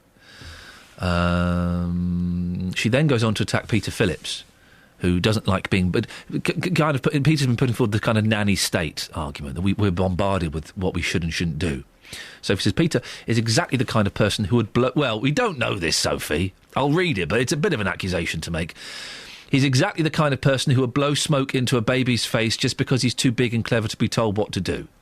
Unfortunately, people like that, who have no valid argument but can throw out insults and Daily Mail clichés, are always going to exist, and it's a real shame. Because if this country were populated solely by the people who have a clue and aren't fuelled by this chavvy, you can't tell me what to do attitude, then a lot of us would be a hell of a lot healthier. Mark says, unfortunately I see it all too often around here, driving children around with babies, toddlers strapped in the seats with both driver and passenger smoking. And Michael says, trashy parents who push a buggy, have a fag in their mouth and a phone to their ear. I've seen it a lot. Now you're thinking about it. Now you're thinking about it, you'll see it today. You'll see horrible parents. It's primarily mums pushing a buggy with a fag on. I just think it's one of the worst things you can do. You can give me a call on that in the last 15 minutes of the show. And also, what stops you being angry? What makes you happy? Justin Dealey's been out and about asking people. He makes a lot of people happy. 08459 455 555. It's 8:45 exactly. Let's get the travel news now. Here's Alice. Travel news for beds, cards and bugs. BBC Three Counties Radio. On the M25 anti-clockwise, a lane is closed on the exit slip road at junction 22 for St Albans because a vehicle's broken down. And the A1M southbound, 2 lanes are closed between junction 9 for Letchworth and 8 for Stevenage after an accident. Congestion back to 10 for Baldock there. Also in Stevenage, Clovelly Way is blocked by an accident, and the A5 southbound very slow going between Markgate and the M1 junction 9 for Redbourne. On public transport, First Capital Connect and East Midlands trains have delays of up to 20 minutes between Bedford and St Pancras. I'm Alice Glossop, BBC Three Counties Radio. Alice, thank you very much. Coming up, what exactly are we going to be doing with the money we raised from our swear box? But before that, it's 8:46. It's Monday, the 27th of January. I'm Iain Lee. These are your headlines on BBC Three Counties Radio. Bedford Council says it's taking urgent action over an elderly man left to sleep on soiled sheets at his home in Bedford. A murder inquiry has been launched after a 19-year-old was stabbed to death on Saturday night in Bedford. In football's League Cup, the 5th round will see Chelsea play Manchester City and Arsenal take on Liverpool. Is it the League Cup or is it the FA Cup? Who knows? To be honest, who cares? Beds, Herts and Bucks weather. BBC Three Counties Radio. Good morning. Well, it's a rather chilly start to the new week. We have a little bit of frost for some this morning, although that does seem to have melted away. Now the temperature's just above, but around 2 or 3 Celsius. We do have some showers working their way towards us, and as they arrive, they can actually turn a little wintry, maybe a bit of sleet and snow mixed in there as the temperature is still right for that. Eventually, though, the temperature will rise. Any showers remaining through the afternoon are likely to be rain. Maximum temperature getting up to 6 Celsius, 43 degrees in Fahrenheit. Overnight, there's a lot of cloud, also some potentially very heavy showers, but also quite a breeze, a southwesterly breeze pushing those showers through. The minimum temperature, though, because of all that rain, the wind and also the cloud, a little milder than the night we've just had, 3 or 4 Celsius. But these showers will continue through tomorrow. Some of them could become a little persistent and heavy, a rumble or two of thunder. The maximum temperature for Tuesday, just 7 Celsius, that's 45 degrees in Fahrenheit.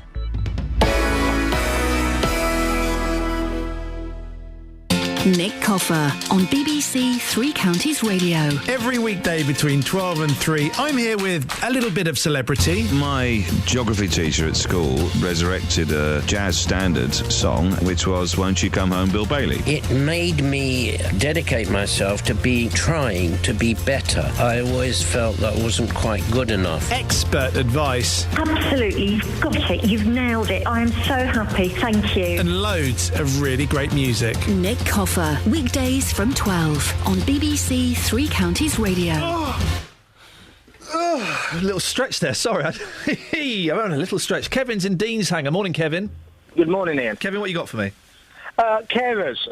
I've caught the back end of your conversations, and I mean, from my experience, I'm a carer. I started caring about 6 months ago.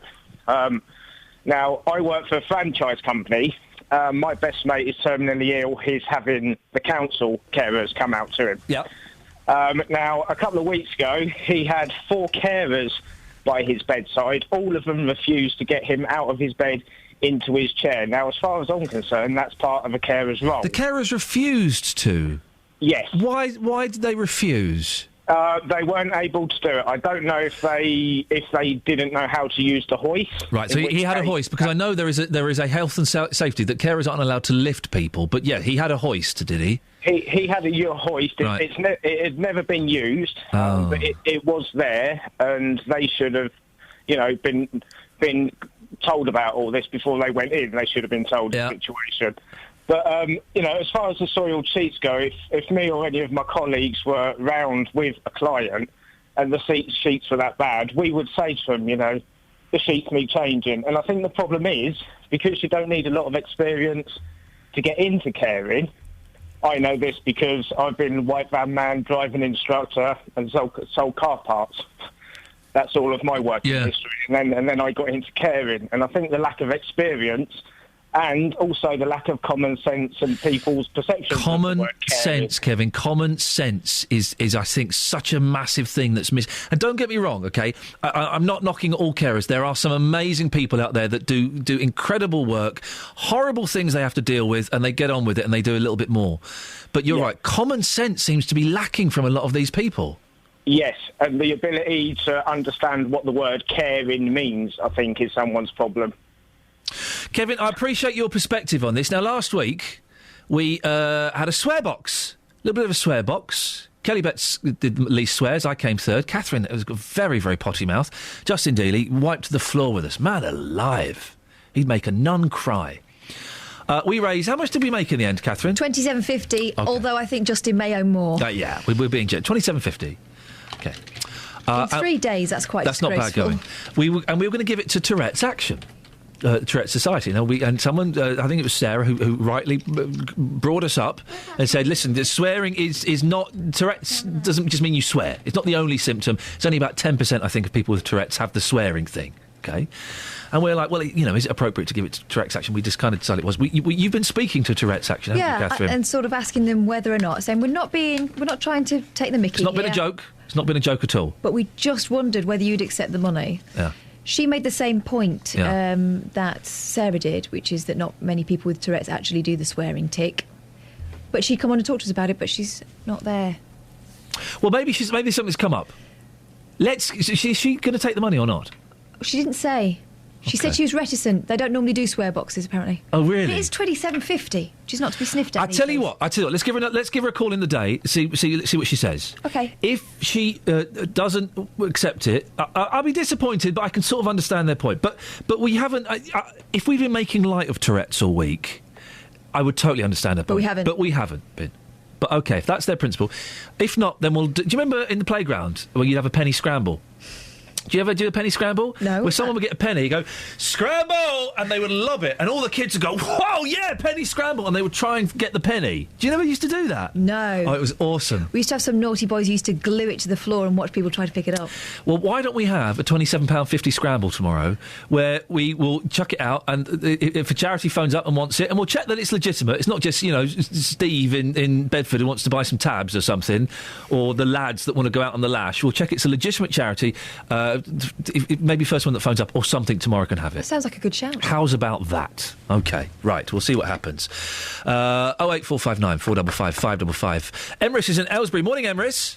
Morning. Morning. We're going to speak to Justin in a little bit. He's been out to find out things that make people happy or things that calm people down when they're angry, after a report says that shopping, retail therapy actually makes you happy. What makes you happy, Emrys? Well, when I'm down, I like to get the old Commodore 64 out and put on the old Gremlins,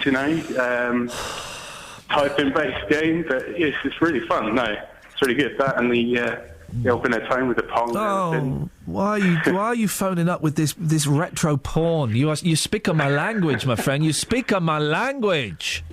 The Commodore, for those who don't know, the Commodore 64 is one of the greatest computer systems. Hey, it was the computer that was used in the film War Games to hack into the Pentagon, for goodness sakes. Yeah, because that was totally true. Matthew Broderick used a computer to hack into the Pentagon. Do you still get yours out and have a little play with it? Yeah. My brother runs retro events, and we have quite a large collection between us. Sega Saturns, Mega Drives. Justin, sorry. A little bit of respect, please. Yeah. Where does your brother run? Where do you run retro events? Yes, in Milton Keynes. He runs quite a lot of events, usually Friday, Wednesdays. It's quite popular. Loads of people go to it. It's really good. It's really fun. We should go. You're joking, Kelly. No, I'm serious. We should go. Justin, you in? No. Why not? Because I'm not into computers. Hang on a second. Don't tell me to shut. That was a bit rude, wasn't it? Well, you just yawned. No, listen. What I would say, if that's what you're into, full respect. But when I was a kid, it was either computers or music. I went for music. You could do both. You could do both. No, it just bores me. Right. I used to play Sonic while listening to the radio. Emrys. See? Emrys, Kelly and I are going to come down. Let us know when you got an event on. I used to, up until earlier this year, I used to write for Retro Gamer magazine. So really? Oh yes, for the last 3 or 4 years I wrote for Retro Gamer. Emrys, send me an email when you got something on, and we'll come down. Will do. And we'll bring Justin down as well. Yeah, I was a bit harsh there on Emrys. Lovely guy, but just boring. Oh, dear. Listen, what have you been out and about getting now? Well, you know, we've been talking this morning about when you're in a bad mood, what's going to lift your spirits. According to research, and this is proven, retail therapy, going shopping, makes you feel happy again. It's a short-term fix. It lifts you out of a bad mood. So I've been asking people this morning for their thoughts, and here's what people have had to say. So, Neil, you're in a really bad mood. A really, really bad mood. What's going to lift your spirits? What's going to make you happy? Oh, it's always listening to some of my favourite rock music. It's got to be. That's the only music for me, rock music. That's got to be Black Sabbath. Anything from their first 4 albums probably. Black Sabbath, Paranoid, stuff like that, you know, all the greats. So, and then the other classic bands, Deep Purple, Led Zeppelin, you know, Hendrix, of course. But and straight away, after listening to that, you're in a great mood again. Absolutely. It always works. It always works. Never fails. What about the Singing Nun? That's not the kind of music for me. You sure? Oh, yes, absolutely. Michael, when you're in a dreadful mood, what's going to lift your spirits, sir? Good football match. Who do you support? Luton Town. Correct answer. Currently top of the table. Yeah. Can they win the league? Yes, definitely. Morning, sir. Happy Monday to you. When you're in a bad mood, what makes you feel better? Well, wine. Music makes me happy, yeah. Anything from the 60s, 70s, heavy rock, Who, Small Faces, all that sort of stuff. Great stuff. You mentioned the 1960s there. What about the Singing Nun? The Singing Nun? Yeah. Not my cup of tea. Finding a tenner. Finding a tenner? Yeah. How often do you find a tenner? Not very often, mate. Not very often. What's your biggest find? About 20 quid. Vanilla milkshake from McDonald's. What about shopping? Vanilla milkshake. Shopping is okay. I enjoy it, but not as much as vanilla milkshake. Milkshake's king. Yeah. Thank you very much. Other brands available. Morning, madam. Good weekend? Yes, thanks. Lovely. What lifts you out of a bad mood? Meeting my friends, yeah. What do you ladies gossip about then? That'd be telling. You all right? So lifted by meeting her friend. Do you know what? I'm so glad this is radio and our listeners can't see what you're doing. That is disgusting. I saw that in a German film, a 1978 film. No, so she meeting her friends. If I'm in a bad mood, meeting my friends just annoys me. Does it? Yeah, it does. It annoys me. What lifts you out of a bad mood? Playing on a Commodore 64. Oh, no, come on. Come on, you can do better than that. The Monkeys? The Monkeys will lift me out. Yes, that's the good. Daydream Believer lifts me out of a bad Home and mood. Away? What? The television programme? Yeah, Coronation Street. Going to Luton Town versus Millwall. You enjoyed that? One of the worst days of my life. Catherine, what lifts you out of a bad mood? Well, they can also put me in it. The children. Oh, no. Because they don't know, do they? They don't understand all your silly grown-up worries. They don't care. Get on with it. No, you're wrong. Play. If I'm in a bad mood, as I was yesterday when I came home from Sky, and I got home, I was in a really bad mood and I was really tired. And then I was hanging out with the eldest, and he said, "What did he want to do? Oh, he wanted something off me." I said, "You're not having it. You're stupid. Go away." I said, "Right, fine. I'll go to bed then."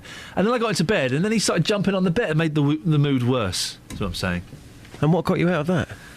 A nice long sleep, and then when I woke up, everybody had left the house. The house was empty for the afternoon. Kelly, what cheers you up? Music.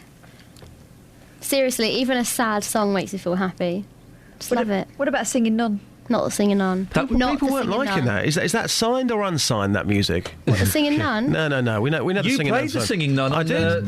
Your Saturday show. Some great feedback, some great comps again. People saying, we want this to be the theme tune to the breakfast show. People love it. It certainly looks like it's going to happen. Yeah. Team, thank you. Thanks. Right, it's 8:58. Let's get the latest travel news. Travel news for beds, cards and bugs. BBC Three Counties Radio. On the A1M southbound, 2 lanes are closed between junction 9 for Letchworth and 8 for Stevenage after an accident. Congestion back to 10 for Baldock.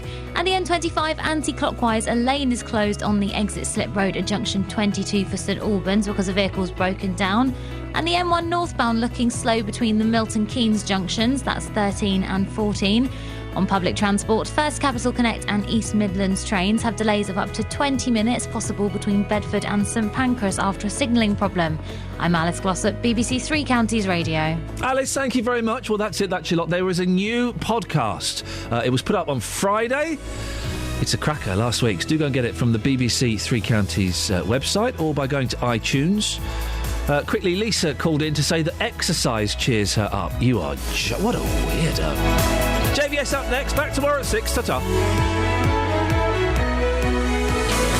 Local local and vocal across beds, hearts and bucks. This is BBC Three Counties Radio. Thank you, Iain. Good morning. Welcome to the JBS show. I'm Jonathan Vernon Smith. It's Monday. It's 9 o'clock, and on today's big phone-in, do you think top earners should have to pay 50% tax? Labour's Shadow Chancellor, Ed Balls, says he'd raise the